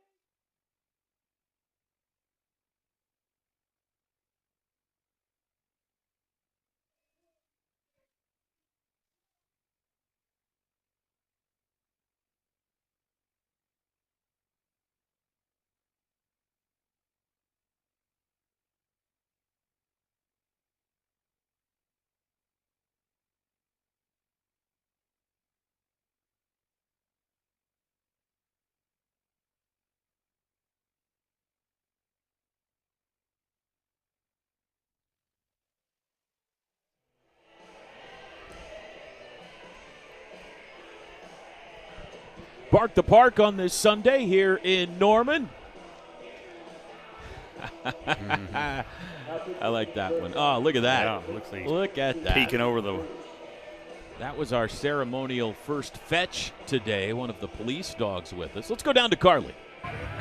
Hey, Toby, I'm down here with Chloe and Bronx Thomas. Chloe is OU Director of Operations Ryan Gaines' right-hand girl. She does everything behind the scenes, and the guys appreciate her greatly. And so the guys are lucky enough that she brings Bronx to work with her. So this is Bronx's second home. The guys love him. He's basically the team dog. Chloe, who is Bronx's favorite on the team? On the team, I'd have to say LJ. He is obsessed with LJ, and I think it's because in the fall he would run with him on the field and then throw the ball for him. Probably LJ. Jaywalk Jr. is his clubhouse nickname, so maybe Jaywalk. Maybe. Does he participate in the BP activities? He is not allowed to participate in BP because he thinks it's okay to run in front of the pitching machines. That's not good. But he will watch. He loves to watch BP. And then as for the OU staff, who is Bronx's favorite? And who also loves Bronx the most? I know he's pretty close with Skip. Yes, Ryan is his favorite. Pawpaw is what he is obsessed with. We say Pawpaw, he freaks out. And then he loves Skip. Skip is his hunting mentor. Can you give us a little bit more information on that? How so? Well, I told him that he needed to become a hunting dog. And so then he's taught him how to heel. And he listens to him, and he also, as soon as he hears Bronk, that is his country name, he is ready to roll. So Skip does not call him Bronx. Bronk. He calls him Bronk. Bronk. On purpose. Ooh, I don't know about that. I'm not sure about that one. Probably not. Well, guys, there you have it, the OU baseball team dog, Bronx Thomas. I love that. Thank you, Carly. Thank you, Chloe. By the way, Chloe, the daughter of Eric Thomas. Yeah. That's a swinging bunt. Wow. That's going to work out just fine for Nolan Stevens. Go ahead, Eric Thomas. Eric Explain Thomas, to people. left fielder, 94 for the championship team. Our leadoff hitter could really handle the bat, run, steal bases. So the daughter's following in the OU footsteps. Now still a member of the Florida softball staff, with right? Tim Walton, who is also a pitcher on that team. Eric Thomas was an assistant coach here. Yes. And that's Chloe, his daughter. Yeah. And Bronx, her dog. Or Bronk. That's right. Caden Drew now on to pitch as Kyle Branch sends one into right center field. Caught out there by Seals for the first out of the bottom of the fifth inning. An 11-hit game and counting for the Sooners. They had 11 knocks here in game one, 9 last night, or yesterday afternoon, I should say. So 31 hits in the series so far. Desan Harris has 5 of those, 2 today. He's 5 for 7 in the series with 2 triples, a homer, and today 2 singles. You have a dog?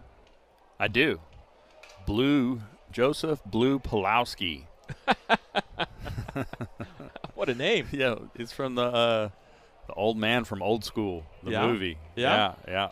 Does he go by Blue? Yes, okay. Goes by Blue. He was originally my dog, but now my wife's taken complete control of the situation. You lost it. Yeah. He's one of the best dogs I've ever had. He listens well. He's got a mean bark, though. The Amazon guys don't really like him. He'll bark at him, but his tail's going 90-0. He doesn't mean anything. No.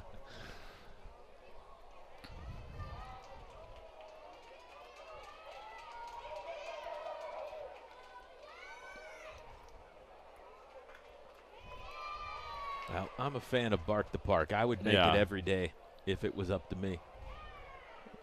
Impossible not to have a smile on your face with the pups around. I got 3 at the house right now. Oh, wow. And none of them are mine. Well, rounded to the right side, ranging his Ward. And the throw is wide. Look at Desan Harris elevate to avoid the collision at first with Tyler Macon. How's that for some athleticism? Right. Played Frogger. Yeah. Stevens advances, and he's like, oh no. Yeah, Macon gave him Little handshake on the way back. Thank you. Thank you for not stepping on me. Kneeing me in the back of the head. So 2 outs, runner in scoring position for Jason Walk.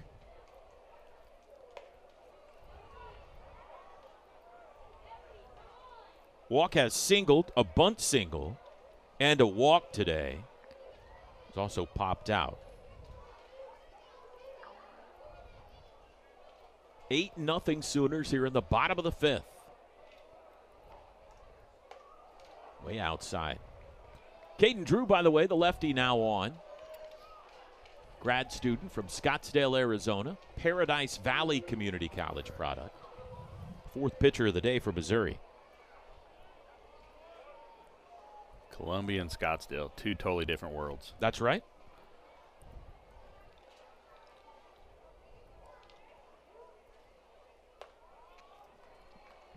You spent some spring training time? Yeah, I love Scottsdale's awesome. I was in Peoria for both stints because played with the Padres and the Mariners, and they shared the same complex. All I did was go to the other side of the fence. That's nice. Yeah. Convenient for you. Yeah. 3-1 to Walk. That's back when the Mariners, they were loaded. Yeah. A-Rod, Buhner, Griffey, Edgar Martinez. Strike 2 called. There wasn't a whole lot of movement with that lineup. Nope. Brett Boone. Good luck playing your way into that team. Yeah. Yep. And Lou Piniella is the manager, Uh-huh. Oh, he loved veteran guys, so he would trade for guys more than he would bring up young guys. Battles back to strike out Jason Walk and in the bottom of the 5th. On to the 6th we go. In the series finale, it's 8-0 OU in front.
Well, just like in games 1 and 2, Oklahoma started the scoring today in the bottom of the 2nd inning.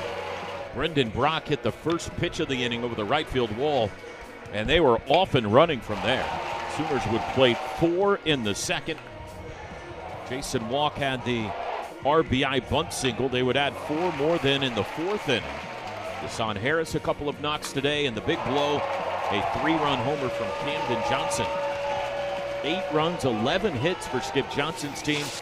No runs, 1 hit so far for the Tigers. And we could talk about the offense, Rich, but how about the pitching staff? They gave up 2 hits yesterday and 1 so far today. Rager was in complete command. With 5, he ended up with 5 innings and 8 strikeouts. Like you were talking about earlier with Cam, when they can get all 3 of those guys throwing well at the same time, they're going to be hard to beat. That's what happened on the opening weekend of the season when they went down and swept through Arlington, TCU, Texas Tech, and Oklahoma State and turned so many heads. And they did it again this weekend. There's the new Sooner on the mound. Trent Collier out of the bullpen. Oklahoma stacking lefties here. Collier, the sophomore from Prosper, Texas. Weatherford Junior College. Another guy that has worked his way into a high leverage role for this team with his good performances this year. 12th outing. And there's Cord Rager. Been waiting around for 3 weeks to get another opportunity, and he went out and took advantage of it today. Sure did. 5 innings, 1 hit, no runs, 8 strikeouts, no walks. He threw 65 pitches, 45 strikes. And there's the first pitch for Trent Collier. Strike called to Cameron Benson. Benson 0 for 1. He struck out looking back in the third. And he lines one to right at Nolan Stevens. Hard hit ball. That's tough luck right there. Look at him. He's like, I can't do any better than that. I'd be frustrated with that one, too. You hit one on the screws to the outfield, and there's only 3 guys out there, and it's right at one of them.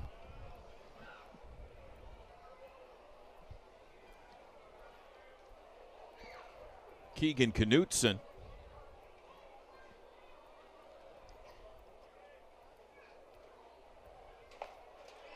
There's a strike. Collier, last time out, a very valuable appearance in Nashville. He pitched in Game 2 against Vanderbilt when Oklahoma couldn't throw a strike. Cam Johnson, then Xander Mercurius were both very wild. Sooners fell behind 9-5 in the second inning. Needed somebody desperately to come out of the bullpen and settle things down. And Collier did. Gave him about 5 solid innings, allowed the offense to get him back in the game and eventually win it. And after the game, with all the talk about Camden Johnson's 7 RBI game and Dayton LaChance's game-winning grand slam, Skip Johnson said, let's not forget about Trent Collier. He was an unsung hero in that big comeback victory. A little bit low with that one. 2-2 to Knutson.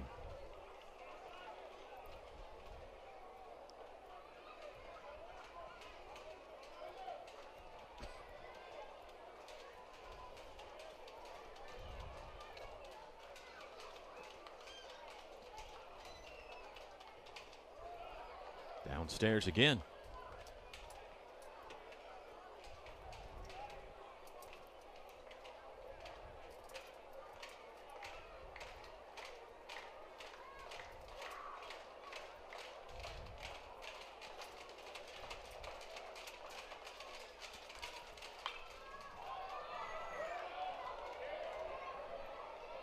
Out of play. Right on top of the dugout, and the chase is on.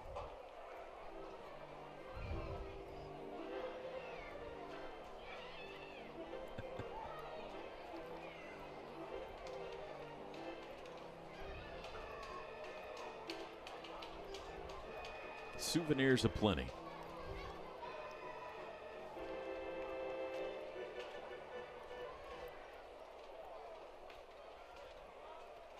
Full count. Collier to Knutson. And we'll do it again. Vanderbilt has defeated Kentucky today 13-6. Commodores take 2 of 3 in that series.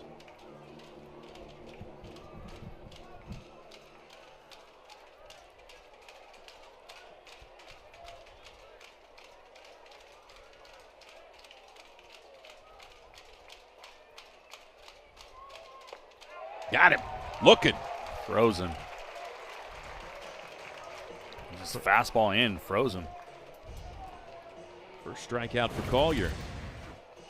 You see it right here. I mean, just right on the inside corner.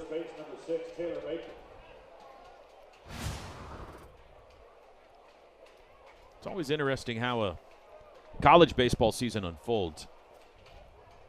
It happens so fast compared to a major league season. Yes. It's 1/3 as long. So every game seems like the importance multiplies. But when the year starts, you got a bunch of pitchers and a bunch of hitters. Yeah. And you think you might know where everybody fits, but you're not sure. And then by the time you get to the final month of the season, which is where we're quickly approaching here, it's fascinating how it all unfolds. Who do you think going into the year is going to be a big impact guy for you that isn't? Who does nobody talk about in the preseason that ends up being one of your biggest players? Right. This guy, Trent Collier, would fall into that category right there. Yeah, I agree. Not many people talking about him going into the year. He's become a vital piece for Skip Johnson. And he strikes out Tyler Macon to end the inning. 6 innings for the Tigers, and they've gone 1, 2, 3 in all 6. 8-0 OU.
New pitcher for Missouri, 5th of the day, Juan Villarreal.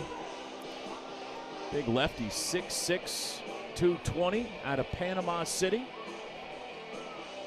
Transferred from Florida International. On the season, 13th appearance, he's 1-0 with a 2.93.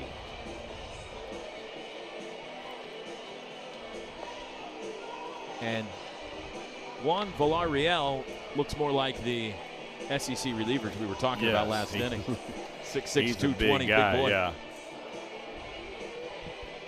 8-0 Oklahoma in front. Sooners would love a couple of runs here. Put themselves in run rule range. And then try to end it in the top of the 7th. But that's easier said than done. Willits, Gamble, and Brock do up. Jackson 0 for 3 today. 3 for 11 in the series.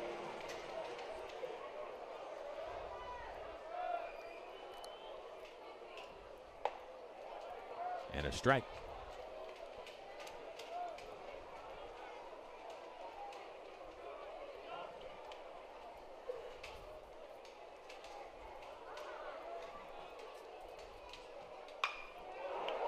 High fly ball, left center field. Isaiah Frost is there, just shy of the warning track for out number 1.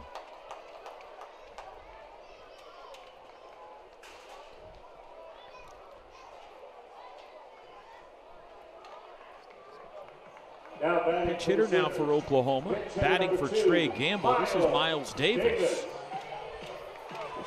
First time we've seen Miles in a while. His numbers on the season are outstanding. 3 for 5 with a double and a home run, and the home run was a grand slam. Takes a strike on the outside corner. State College of Florida transfer out of Marion, Iowa, Miles Davis.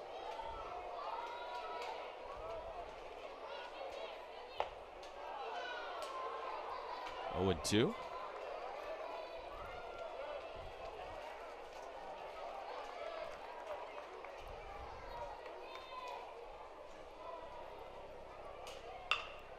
To shortstop, Dernan.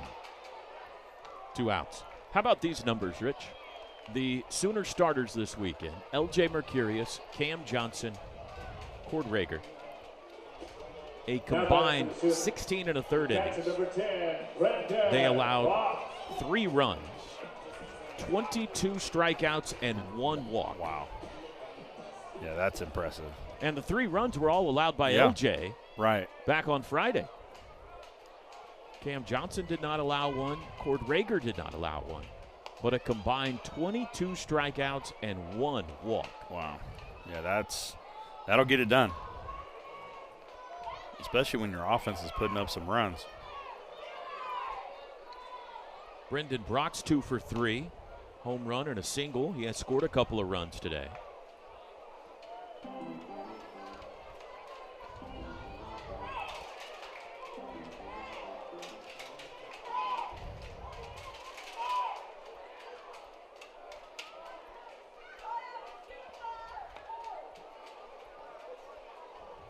Three and 0. In 11 innings, Mississippi State has defeated South Carolina today 4-3. That's a sweep for the Bulldogs on the road. They're one of those teams that's hard to figure out. There's a few of those in the SEC. They've lost 6 straight home games, Mississippi State, in maybe the best home ballpark in America. Great atmosphere. Go on the road to take 3 from the Gamecocks this weekend.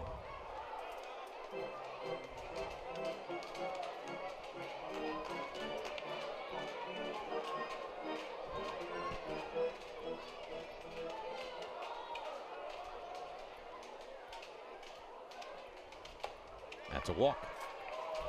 2-out base runner. 4th walk issued by Tiger pitching today. Camden Johnson. Third baseman number 9, Camden Johnson. In the series, Camden, a double, a triple, and 2 home runs. 5 runs batted in. He had a 3-run shot here in the 4th inning today. He's also tripled today. He's got everything for the series cycle except for a single. Singles are overrated. Just keep hitting it in the gap. He's fun to watch run when he hits it in the gap.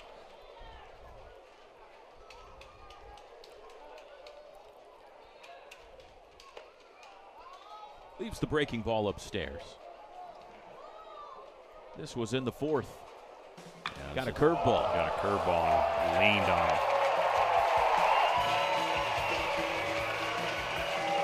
7th home run of the year for Camden Johnson. Fouls that out of play. If I was Patrick Dunn, the Sooners media relations director for baseball, you have to submit your entry for player of the week in the SEC. I would just put Cam Johnson. Right. And then send all the stats for leave it open. Both Cam Johnsons. Both of them. Yeah. Cam Run and Cam Den have both had very good weekends.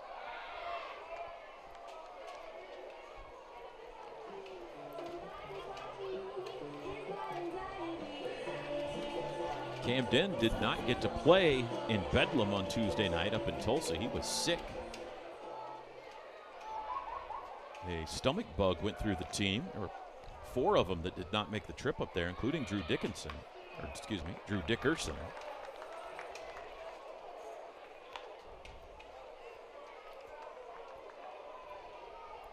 One ball and 2 strikes.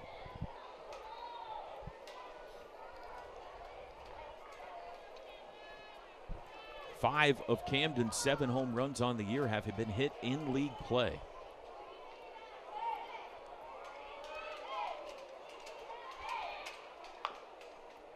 Just nubs that one foul.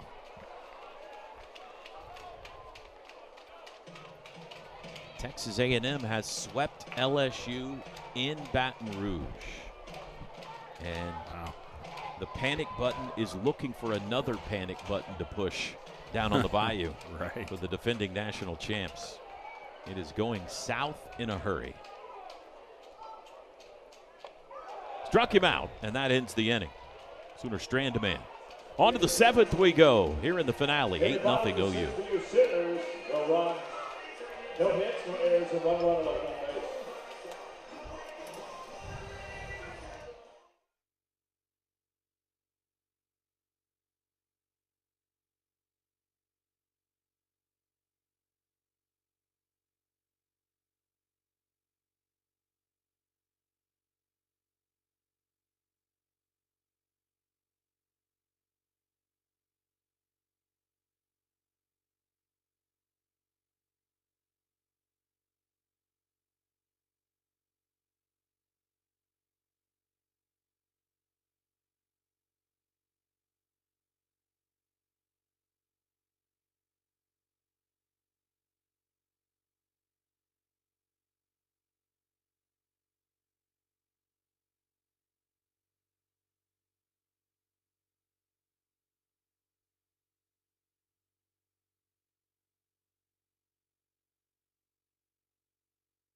I'm ready. Welcome back to the broadcast. It's the top of the 7th. Sooners lead 8-0 here in Norman. I'm down here with David, who is a longtime OU baseball season ticket holder. So how long have you been a season ticket holder for? What, about right at 20? Right at 20. Huh? 18 to 20, somewhere in that neighborhood. And how long have you been putting K's on the net? We've been putting K's up for 10 or 12 years, 10 or 12. What made you guys start doing that? I don't know. They were passing these out, and we started collecting them, and I thought, I'm going to get clips. I'm going to put K's up, because you see it at other games and stuff. So that's why I do it, just to be here. How much does this program mean to you in the years that you've been a fan? Oh, I love baseball. Baseball is probably my number one sport.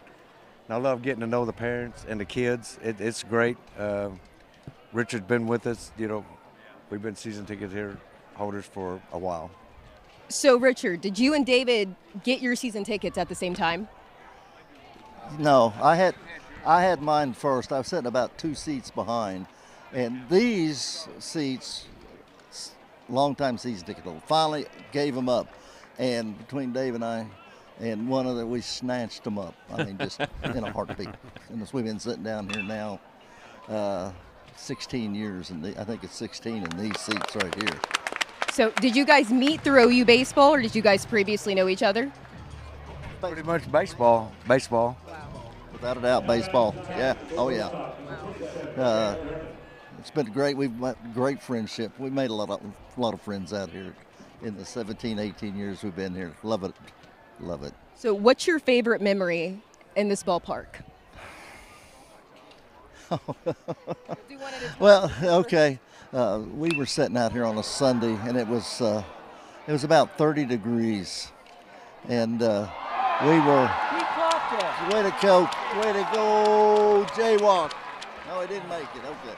Anyway, it was snowing, and Coach said, "You guys are crazy sitting out here." It was cold, wind blowing, and I said, "Well, you're playing baseball, so this is where we got to be." And he just looked at us like, "Oh, okay." But that I never forget that one. But there's been a lot of memories, but I'll never forget that one. That day, it's just been a lot of fun out here. Well, thank you guys so much for always coming out to games, being loyal supporters. Hey, Carly. Yes, sir. What's the most strikeouts they've ever hung on the net there? That's a great question, Toby. What's the most strikeouts you guys have hung up here? I don't remember the year, but it was a kid named Levi threw 17 strikeouts that game. Levi Prater. Levi Prater. Levi Prater. Couldn't think of his last name. From down around Ada area. Yep. Oh, that's awesome. His right hand was injured in a lawnmower accident. So he wore a glove on the right hand, and he caught with it.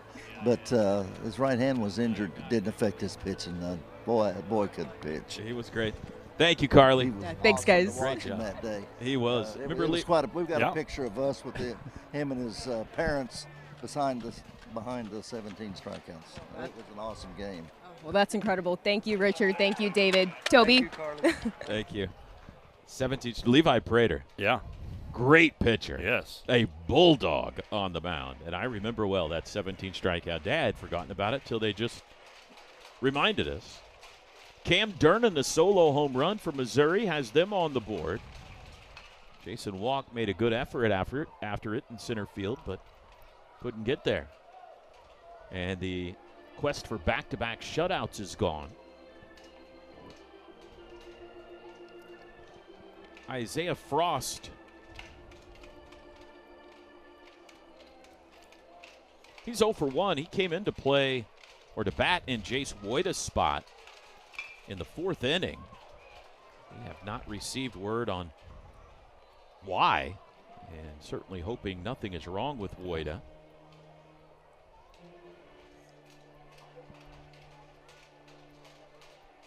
That's the 4th home run of the series for the Tigers. The first 3 obviously all here in game 1.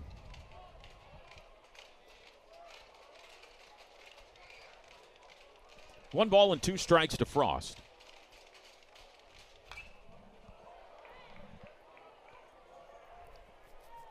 Tigers back home against SIU Edwardsville on Tuesday night in non-conference action.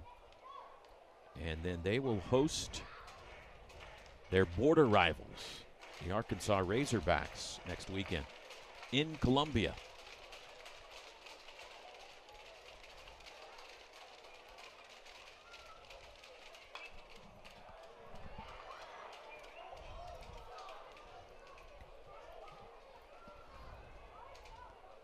Sooners with a couple of arms warming in the pen. Gavin Jones and Caden Leon. Tigers with activity as well.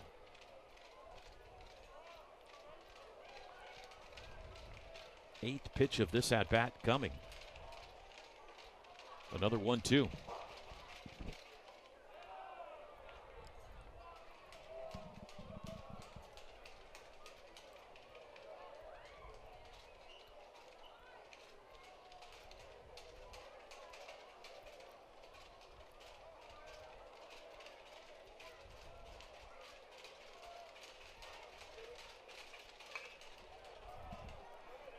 Isaiah Frost, good at bat.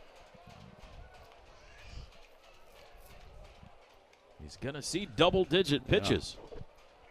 Who was it last night? Was it Cerna? Cerna off Cam Johnson? I mean, he had 5 or 6 foul balls also. Ended up with a base hit. Yeah. Full count.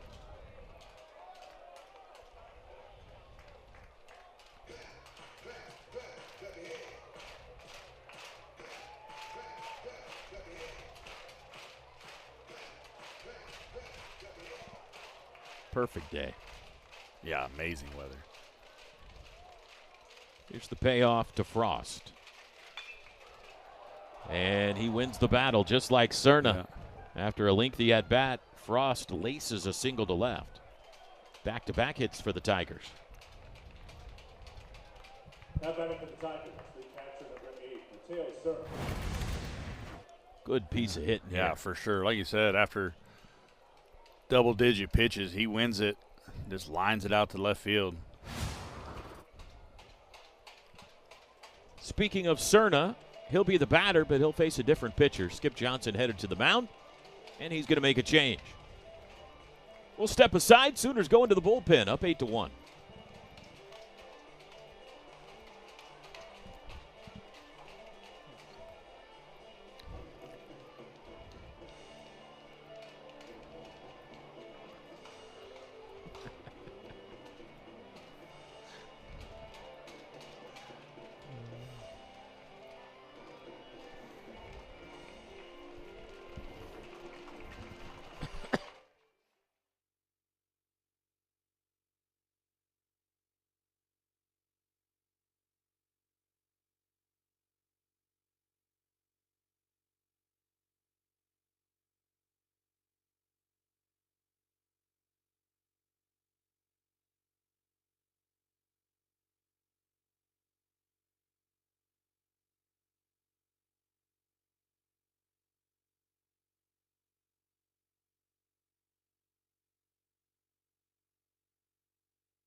Third straight lefty today for OU. This time it's Gavin Jones out of the pen.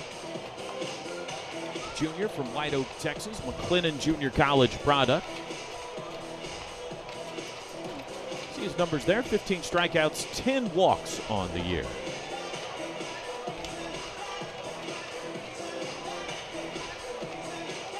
Versatile guy here the last couple of years for OU. They've used him occasionally in starting roles, long relief as well. And with an 8-1 lead, he'll make an appearance here on Sunday in the series.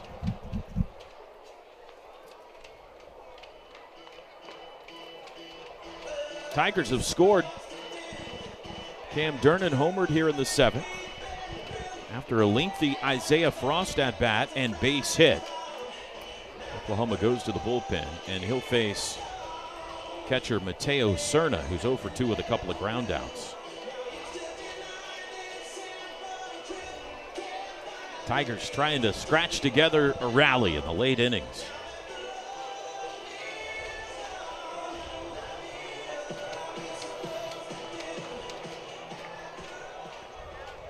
Here we go. Jones versus Serna. 1 on, 1 out. And he fouls the first pitch back. Wind lightly blowing out to left today. It's been the calmest of the 3 days of this series. Pretty volatile winds here blowing out on a stormy Friday night. Blowing in yesterday significantly. Nobody's losing a hat today. Strike called, 0-2.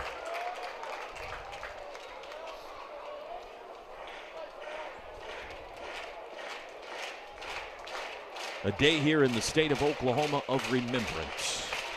April 19th, 31 years ago today. The Murrah Building tragedy in downtown Oklahoma City that saw 168 people lose their lives.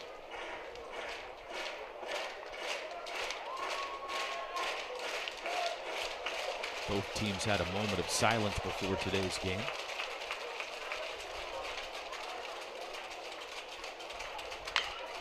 Grounded to third. Camden Johnson goes the short way. Throw to first. Double play the hard way. Yeah. The old double clutch double play. 5-4-3. And the inning is over. Time to stretch in Norman on a Sunday afternoon. 8-1 home team.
Let's look at some Saturday headlines from the SEC. We told you about this earlier. Georgia scores 26 runs, pounds 9 home runs in a 12-run win over Arkansas. Auburn, a 5-run ninth to get a win yesterday. Got another one, and that was the finale to take the series from Florida. Texas, 19 strikeouts over Bama yesterday in the win.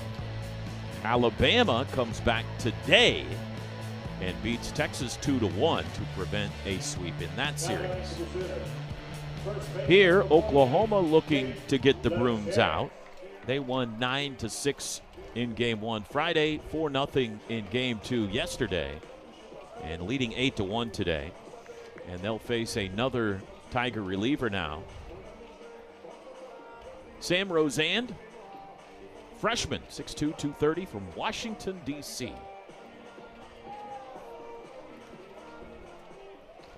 sixth pitcher used today by Carrick Jackson and Drew Dickinson. We'll start by facing Dayton LaChance, and the first pitch is outside. There's a good look at Rosand.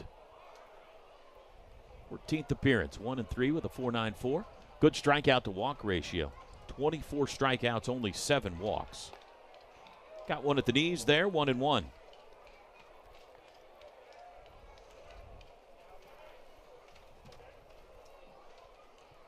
One hit today for LaChance, 4 in the series. Homered here yesterday. On his birthday. Yeah. 21st birthday yesterday. Wonder what the gift was that the teammates had for him after the game. What LJ was talking about. Seems like a close team. Yeah, for sure. They seem to get along. Everybody's on the same page. Right center field. Caden Peer back to the track. Leaps. Oh. What a play. Nice. Caden Peer up against the center field wall, brings it back in. That was a great play. Timed it perfectly. Yeah, usually a lot of times guys will jump too late or too early. Knows where he's at. I mean, that ball might have got out. I think it's off the top of the wall or maybe just over. I think he took a home run away. I think you're right. Look at, got a rip in his pants. Yeah. Taking a home run back. Great play by Caden Peer in center field. Nolan Stevens has been on all 3 times today. Hit by a pitch and scored in the second. Walked in the third. Singled in the fifth.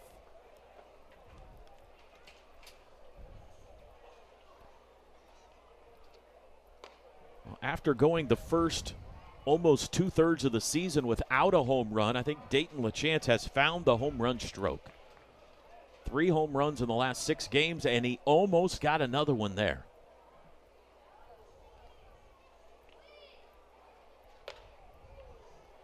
Two and one.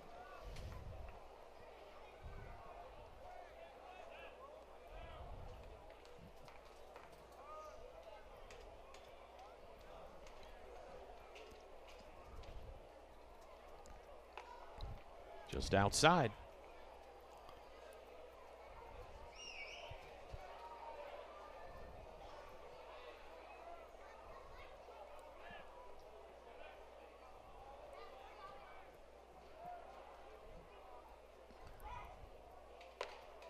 Strike called.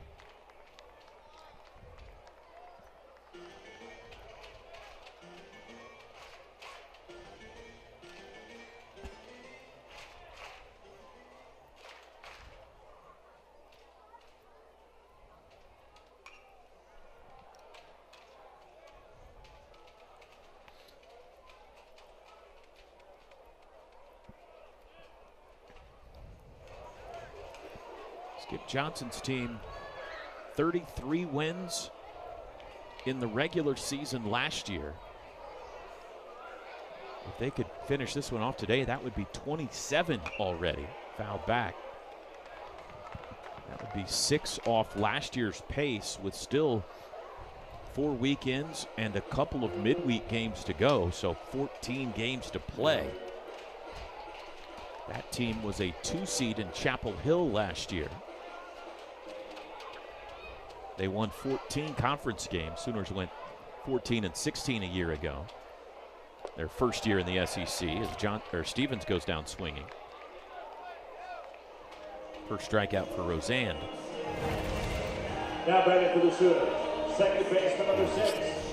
Looks like a changeup down. Chased it.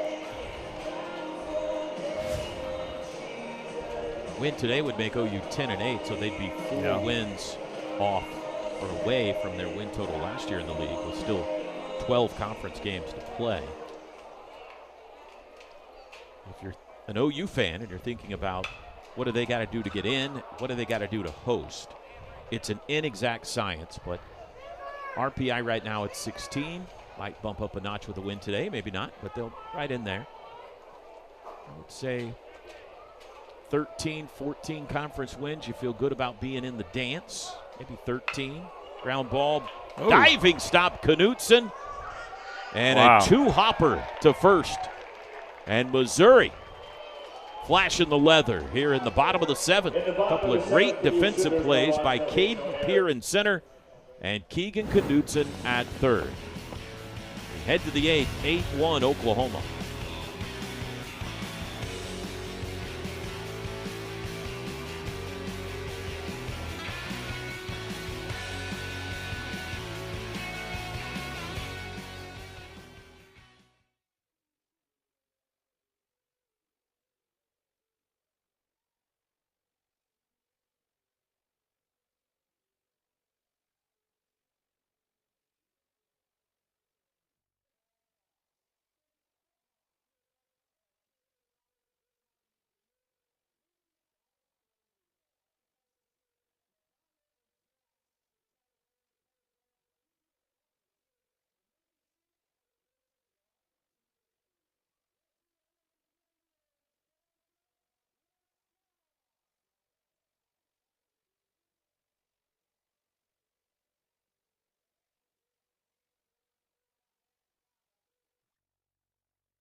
I used to watch that game on the Bozo the Clown show when I was a kid growing up. Throw the ball in the bucket. Yeah. You could win a Schwinn bike. Yeah. Remember that? Yes.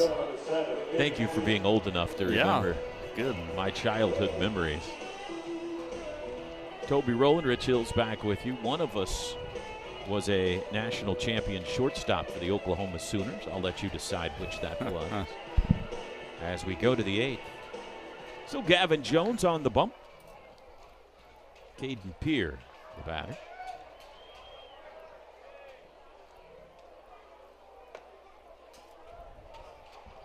Had the defensive play of the game in the bottom of the 7th, bringing what looked like would have been a home run back from Dayton LaChance over the center field wall. Woo. 95 at the eyes, 2-0. By the way, Oklahoma turned the double play to end the top of the 7th inning. That's 19 of them now in conference play. Arkansas has the second most with 15. Pierce got a base hit to left. His second hit today. Third in the series. Leadoff man aboard for the Tigers. Now batting for the Tigers, right fielder number 5, Pierre Seals.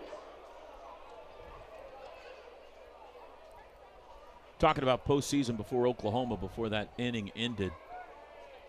A win today, if they could push this one across the finish line, it's still work to do. Would put them at 10-8 in the conference. 13 wins, you probably feel pretty good. 14 for sure about being in the field of 64. 12 games remaining, by the way, in conference play. If they could get to 16, 17, that means they would have won a couple of more series probably down the stretch here. I think that they would definitely be in the hunt to host.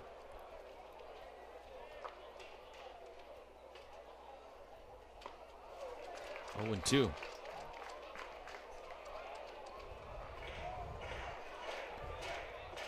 And that's attainable, especially if they pitch it like they have this weekend.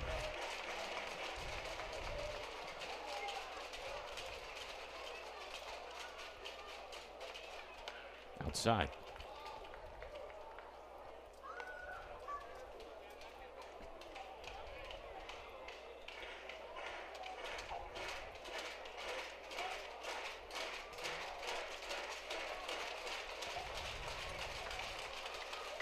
And the midweek games will matter, too. They've got Oral Roberts and Texas Tech still to come in the midweek. Swing and a miss, strikeout. Gavin Jones is first. That's 11 of them today for OU. Now batting for the Tigers. Designated hitter number 1, Cameron Benson. Just a fastball away. Pierre doesn't look like he's seeing the ball very good today either. Seals 0 for 12 with 7 Ks in the series. He can't wait to get out of Norman. Here's Cameron Benson. First pitch swinging, popped into shallow left. Harris digging. 2 outs.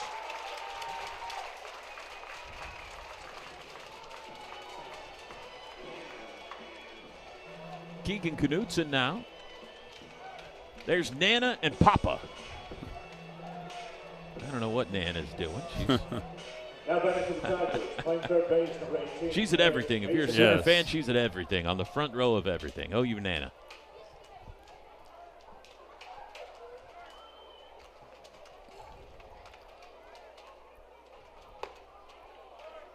Pinch hitter here for Knutson. Eric Maisonette.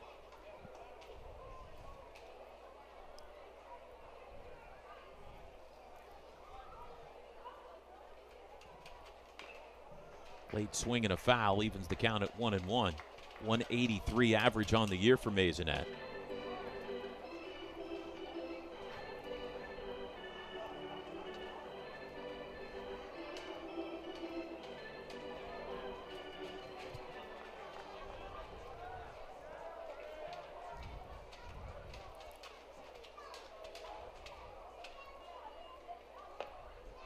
One and two. Missouri's got to figure some things out with the offense before they face the Razorbacks next week. They scored only 5 runs in that South Carolina series last weekend. They have managed 7 here in Norman. There's a base hit. Maisonette into left. Pierre's going to go to third, and they're on the corners with 2 outs.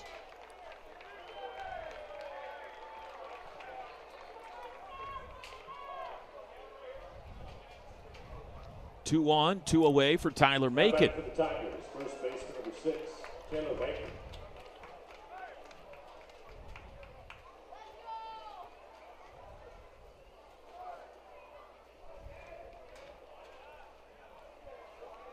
Macon 0 for 2.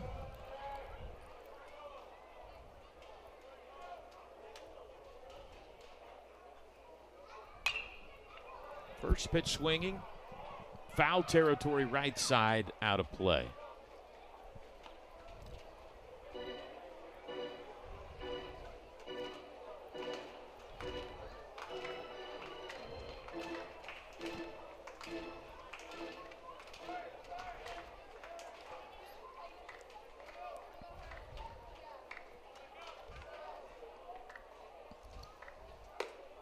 A little bit high, 96 on that Gavin Jones fastball.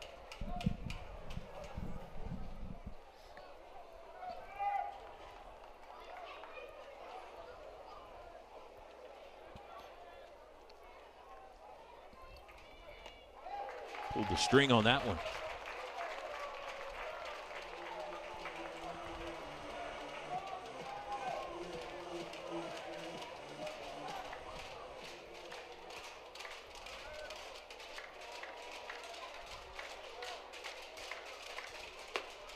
Upstairs.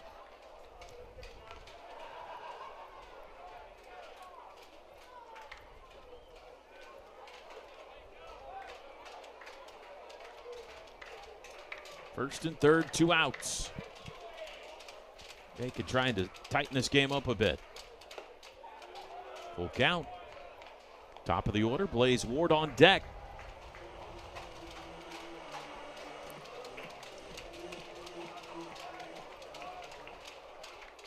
Another lefty warming in the Sooner pen, Nate Smithberg. Here's the payoff. And he fouls it off himself.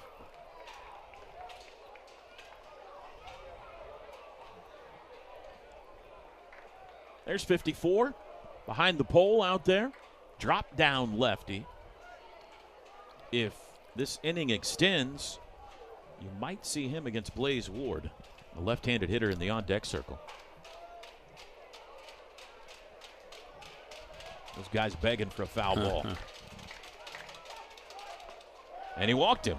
And the bases are loaded. First walk of the day issued by the Sooners. Dayton LaChance and Brendan Brock out to talk to Gavin Jones. 2 singles and a walk have loaded it here with 2 outs. No movement from Skip Johnson in the dugout as of yet. It appears they're going to let Jones go after Ward, who's 0 for 3 today. Now batting for the Tigers, second baseman, number 19, Blaze. He can make things interesting. Yeah. Ward homered here in game 1. It's 2 for 11 on the weekend.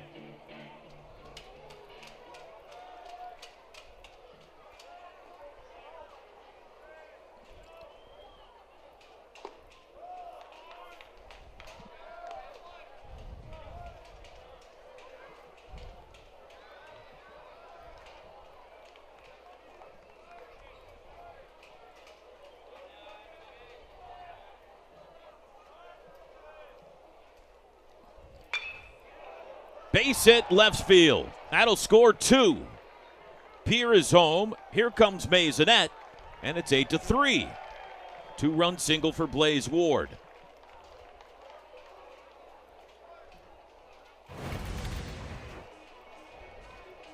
Yeah, runner moving, just got a fastball. He just left it middle. Just past the outreach of Willits. And that'll be it for Gavin Jones. Skip Johnson out of the dugout to the bullpen. Tigers trying to rally here in the late innings. And they have forced a Sooner pitching change in the 8th. We'll take a break. Caden Leon on when we come back.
Second appearance of the series for Caden Leon.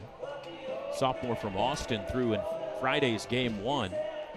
1 inning, gave up 1 hit, no runs, had a strikeout and walked a guy. 24 strikeouts, 13 walks on the year for Leon. Tigers trying to make this interesting here. They've scored 2 in the 8th after got the home run in the 7th. It's now 8-3. And Rich, runners on the corners with 2 outs for Cam Durnan. And he has the home run today for the Tigers.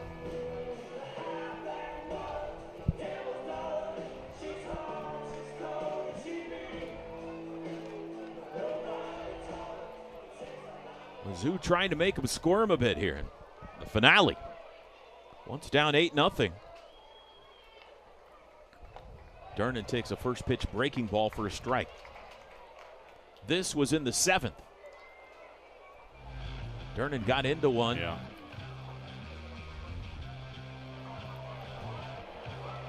Fourth home run of the year for him. Inside, 1-1 the count.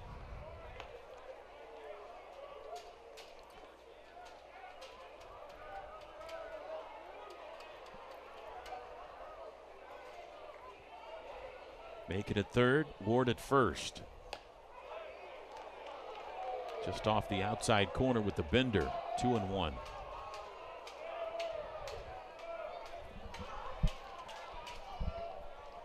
Right side open. LaChance, the first baseman, holding on Ward. Branch, the second baseman, shading up the middle. And the foul ball evens up the count. 95-mile-an-hour fastball from Leon.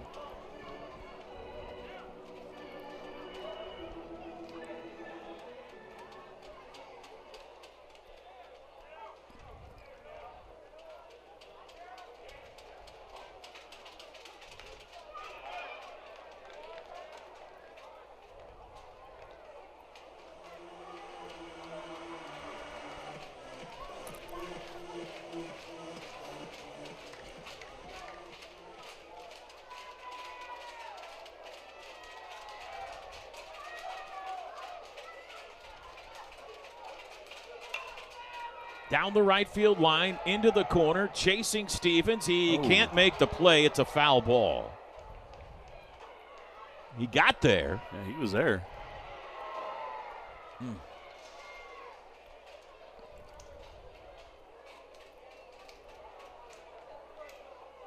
That wall was approaching, but he had room.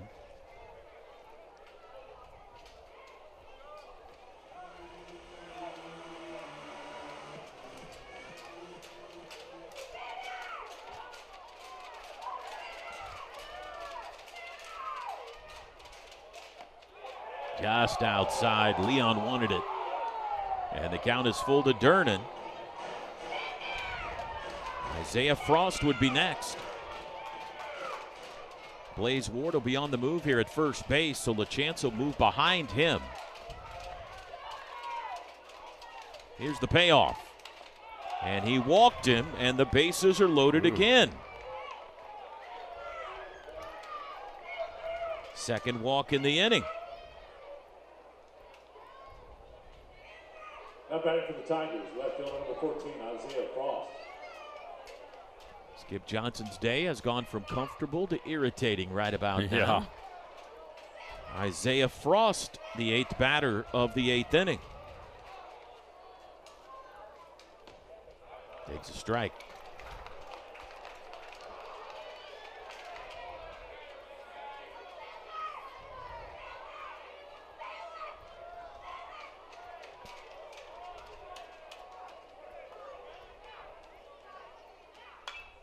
Oh, 0-2.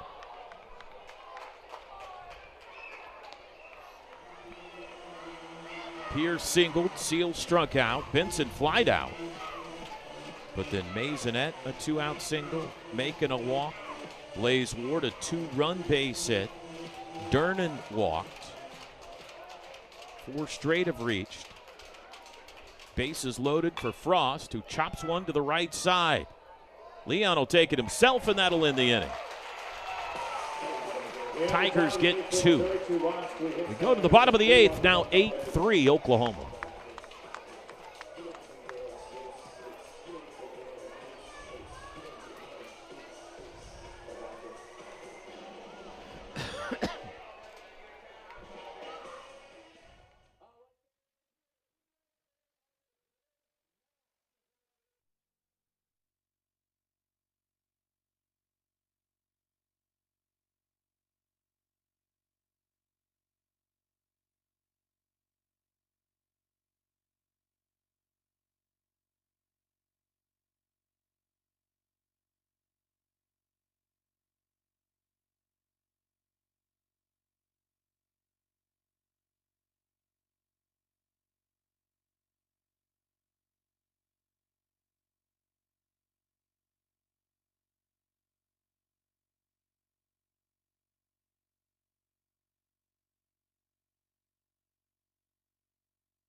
best conference tournament in all of college baseball. Run straight for the breakaway.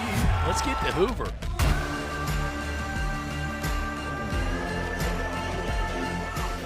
Going to need him to find some Oklahoma highlights to mix into that montage in the future as the Sooners and 15 other teams head to Hoover at the end of the regular season. Here's what Oklahoma has left. Midweek ORU, then at Auburn, midweek Texas Tech down in Frisco, and then they will begin a 3-game home series against the Florida Gators.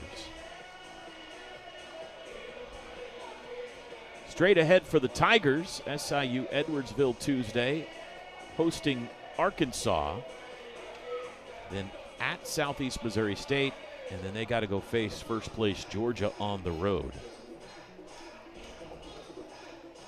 New pitcher on for the Tigers, 7th of the day, Isaiah Salas, lefty, 5'11" freshman from the Woodlands, Texas. There you see his numbers on the year. 12th appearance, 3.48 ERA. Pimentel, Gonzalez, Losi, Drew, Villarreal, Rosand, and Salas today for Carrick Jackson's team. Desan Harris, the leadoff man, takes a ball. 2 for 3 today, 5 for 8 in the series. 8-3 Sooners, last opportunity for insurance before the 9th.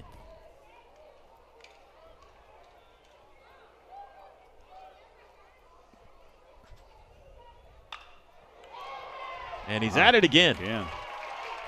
Another hit for Desan Harris, his 3rd of the day. Wow. Talk about seeing the ball well. All opposite field shots, too.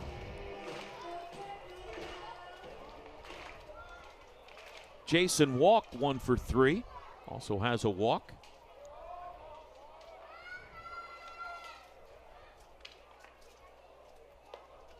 Takes a breaking ball high. Sooners have done all their scoring in 2 4-run chunks today. 4 in the 2nd, 4 in the 4th.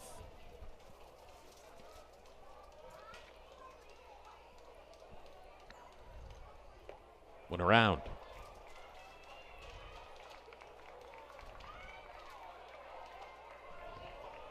Only one Sunday loss all year for Oklahoma, trying to keep it that way. They are 4-1 on Sundays.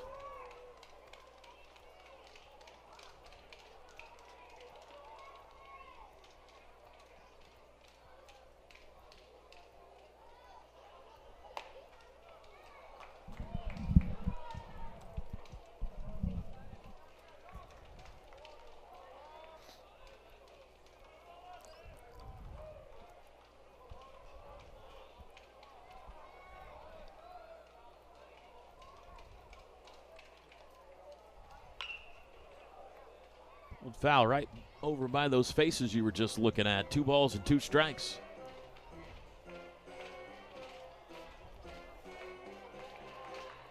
We met Jaywalk Jr. earlier in the game. Chloe's dog Bronx.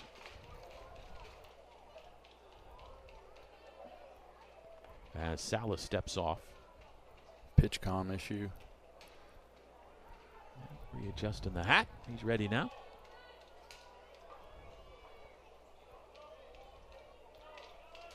Two balls, 2 strikes to walk. Harris, the runner at first. And the throw goes that way. Good play by Tyler Macon. Harris does have a stolen base today. 7 for 8 in the series. On the season for Harris. A little low. Sooners are 5 for 6 in the series in stolen base attempts. The only time they've been caught is back in the first inning today when Trey Gamble overslid the second base bag.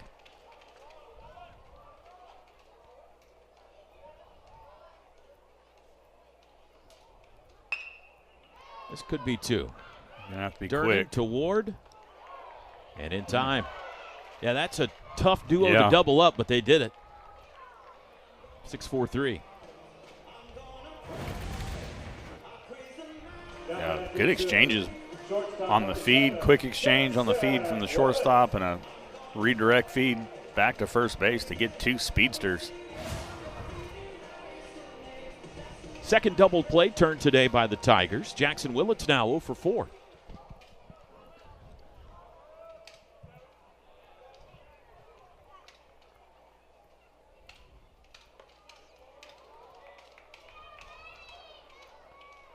Due up for Missouri in the 9th. It'll be Cerna, Peer, and Seals. And they're going to need at least 5.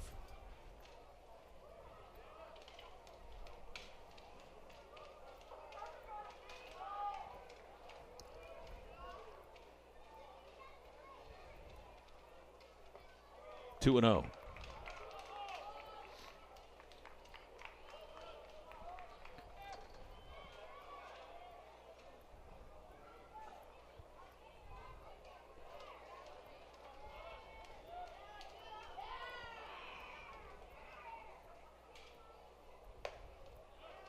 We were bragging about Drew Dickinson and the Missouri pitching. They had 35 strikeouts in that series last weekend against South Carolina on the mound. Yeah. 30 so far this weekend on the mound.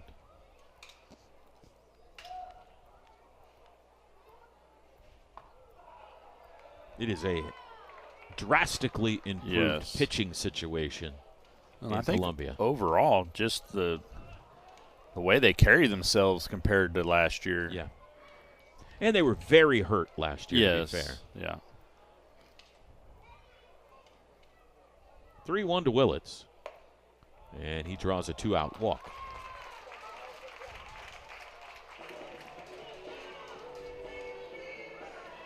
"25th time this year Willits has walked. Second on the team to Gamble. Miles Davis will get another AB. Davis came into the DH spot for Trey Gamble back in the 6th inning. 0 for 1.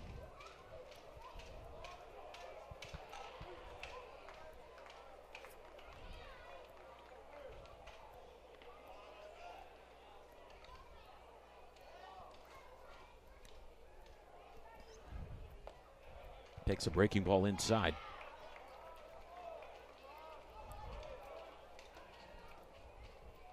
Now this is it in the SEC. Everything done except for the game in Norman.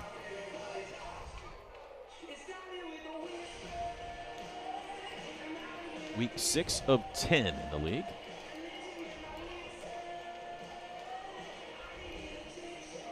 The Vols, the Commodores, the Mississippi State Bulldogs, the Aggies, and the Crimson Tide, all winners so far today. And the Sooners trying to join that list.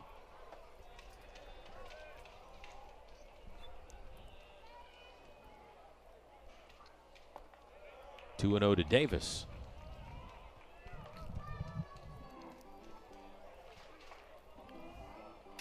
Mentioned the numbers of Miles Davis when he came up the first time. 3 for 6 on the year with a grand slam and 6 runs batted in. He's a backup left side of the infielder, though. And with Willits and Camden Johnson over there, playing time is hard to find. Yes. You were talking about cracking into the Mariners lineup earlier. Yeah, that's the main. Obviously, Willits really good with the glove. Johnson's good with the glove, and they both swing it.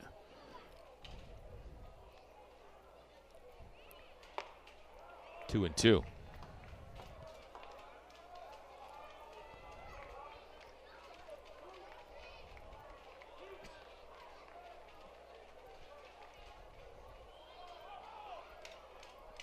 Willits at first after a walk with 2 outs. Here's the 2-2 pitch to Miles Davis. And he strikes him out swinging to end the inning. Sooners strand a man. And we go to the 9th. Oklahoma seeks a sweep. They're up 8-3 on Sunday.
Hey, sports fans, the ESPN app has all of ESPN all in one place. Visit activate.espn.com to see if you have ESPN Unlimited as part of your TV package for no additional cost. It's all of ESPN all in one place. Sign up or activate now.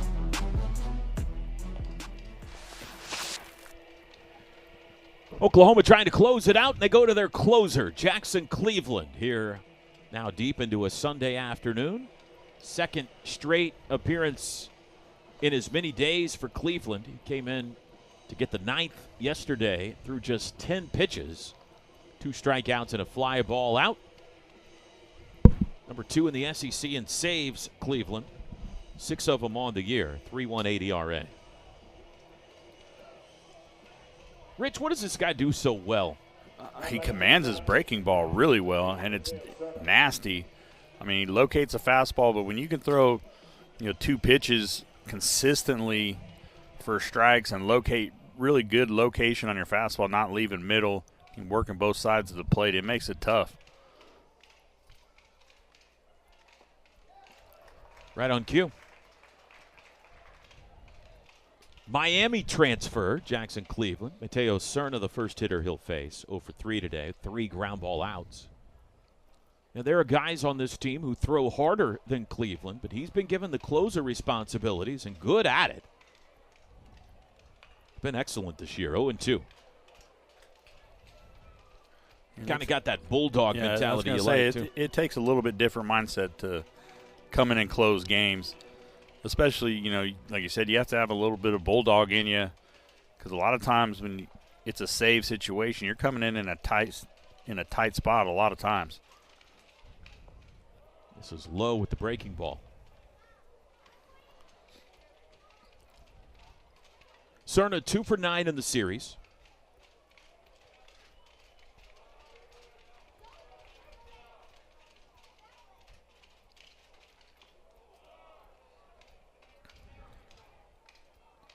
Two balls and 2 strikes.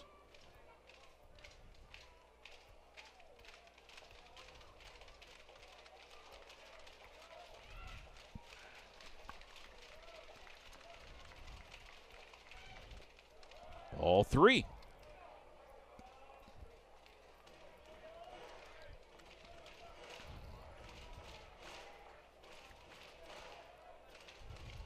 Cord Rager back today for OU. 5 innings of 1-hit baseball. Struck out 8. No walks. Bullpen trying to finish it for him, but there's a leadoff walk in the 9th to Cerna. It's the 3rd walk in the last 2 innings issued by OU pitching. Now batting for the Tigers, center fielder number 7, Caden Pierre. Caden Pierre 2 for 3.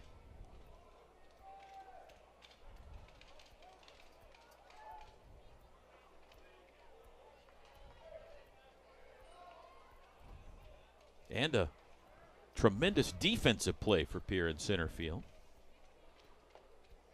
Ball 1.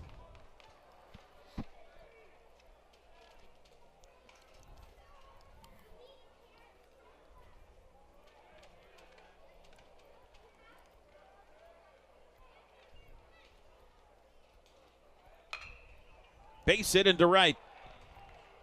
Mateo Cerna skips over the top of it, and the Tigers have their first 2 aboard. Now batting for the Tigers, right fielder number 5, Pierre Seals.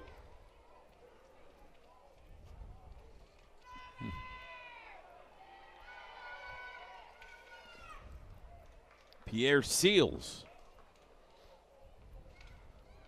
Tigers trailed this game 8-0. They scored 1 in the 7th on the Dernan homer, 2 in the 8th.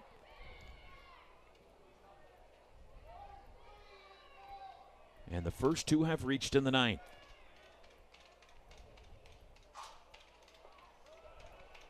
Cleveland bounces that one.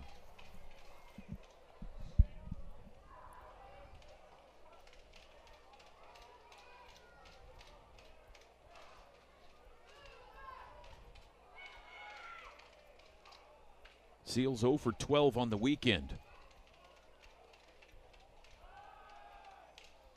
Pickoff attempted second.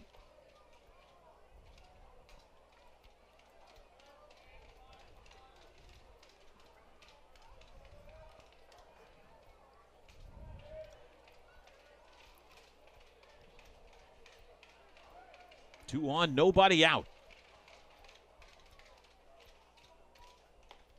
There's a strike on the outside corner.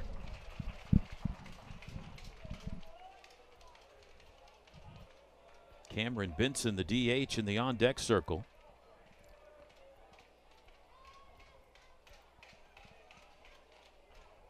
Oklahoma would love to roll up a 20th double play in SEC play right here. Swing and a miss, 1-2.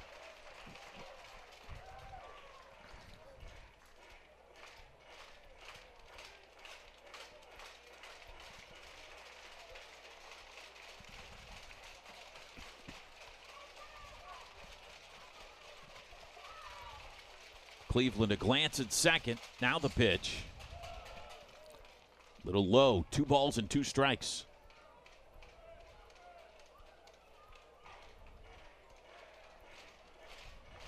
He has already thrown more pitches than he did in the 9th yesterday. And yet to record an out.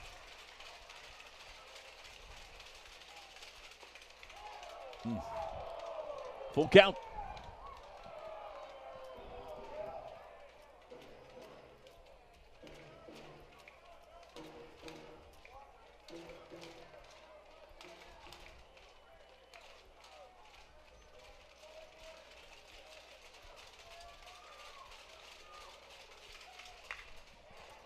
That's hit hard to left. Dasan Harris is there, though.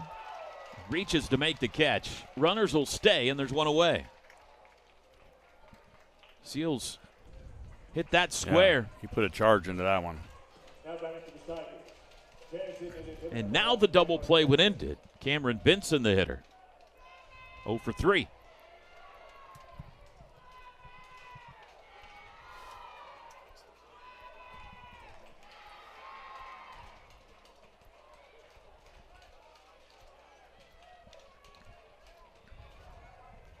A strikeout, a line out, and a fly out today for Benson.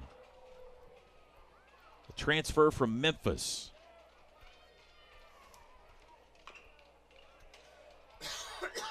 And he chops the first one foul. Oklahoma 8 runs on 12 hits, no errors. The Sooners have homered twice today, Brock and Johnson. Missouri 3 runs on 7 hits, no errors. Cam Durnan has homered for the Tigers today. 6 of their 7 hits coming from the 7th inning on.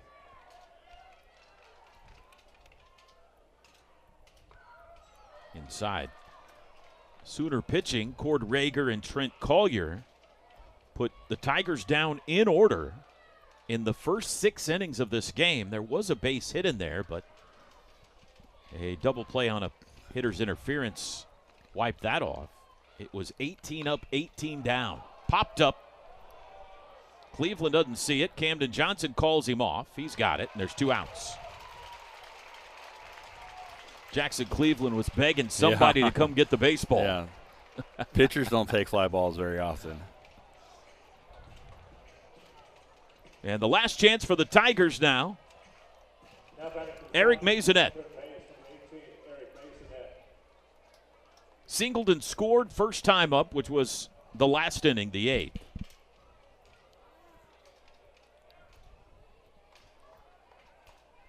Oklahoma 1 out away from a series sweep.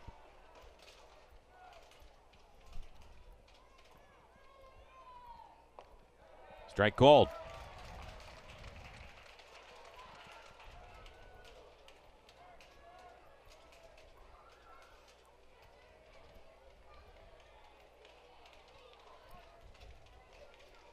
Maisonette trying to pass the baton. Tyler Macon in the on-deck circle. 0-2.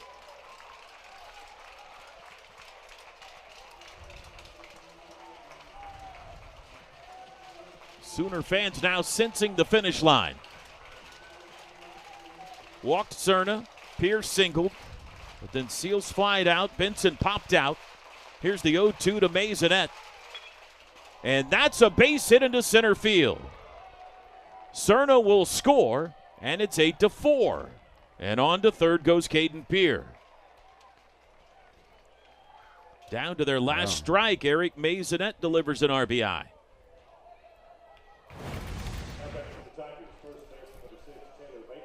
And just a breaking ball hanging up letter high. That's the pitch you want to hit for on an off-speed pitch. Above the belt.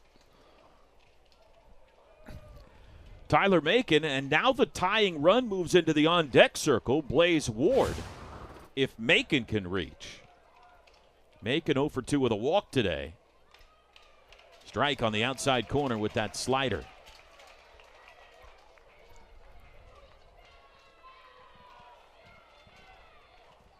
Runners on the corners.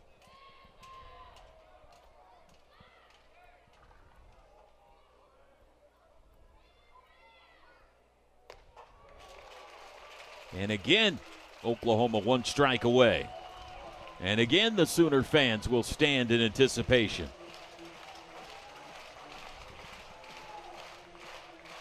They won here 9-6 on Friday, 4-0 on Saturday. Here's the 0-2 on Sunday.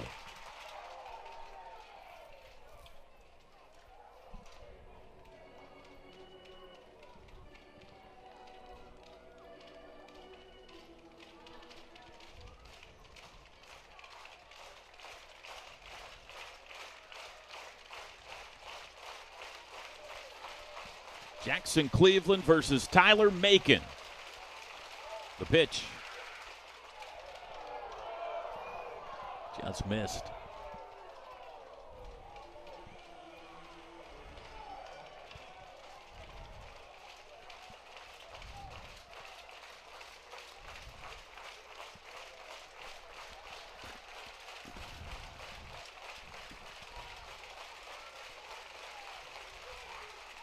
Got him. Swinging. And that'll do it. Oklahoma gets out the brooms. It's a 3-game SEC sweep. Final score on Sunday, Sooners 8, Tigers 4. And for the second straight year, Oklahoma sweeps Mizzou. We'll be back to wrap it up here in Norman right after this.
Eight to 4, the final here on Sunday in Norman. Oklahoma completes a 3-game sweep of Missouri. Cord Rager outstanding in his return to the mound today. The freshman lefty gets the win, and he's downstairs with Carly Murray.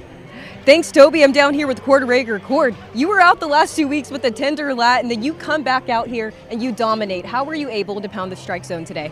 I just spent a lot of time in the training with Brandon Lee, and I didn't lose the confidence on competing. So, I was just ready to get back out here and, just do my thing. I didn't worry about anything. I didn't worry about my lat. I felt good, so just competed.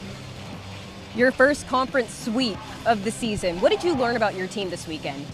When we come together and cheer each other on, we're the best team in the country. And we did that this weekend, and it showed, and we just got to keep it going. Then the offense was just exceptional once again, putting up runs early. How does that early run support help you? it helps a lot. I mean, because you can pitch with more confidence. Don't be afraid to let guys on. I mean, just let the defense work and just have some pace and energy when we're out there on defense to get them back in there, keep scoring, and put pressure on teams. Thanks, Cord. Thank you. Toby? Thank you, Carly. Thank you, Cord. Rich, the starting pitching carried the weekend for Oklahoma. Yeah, definitely. Cord Rager, again, coming off an injury with the 8 strikeouts, no walks, 5 innings. Cam Johnson was great yesterday, and LJ was really good Friday night. Like I said, those 3 come together, look out. And the Sooners hit 7 home runs at the plate. They move into a tie for 4th place in the SEC. 8-4 the final. Have a great Sunday, everybody.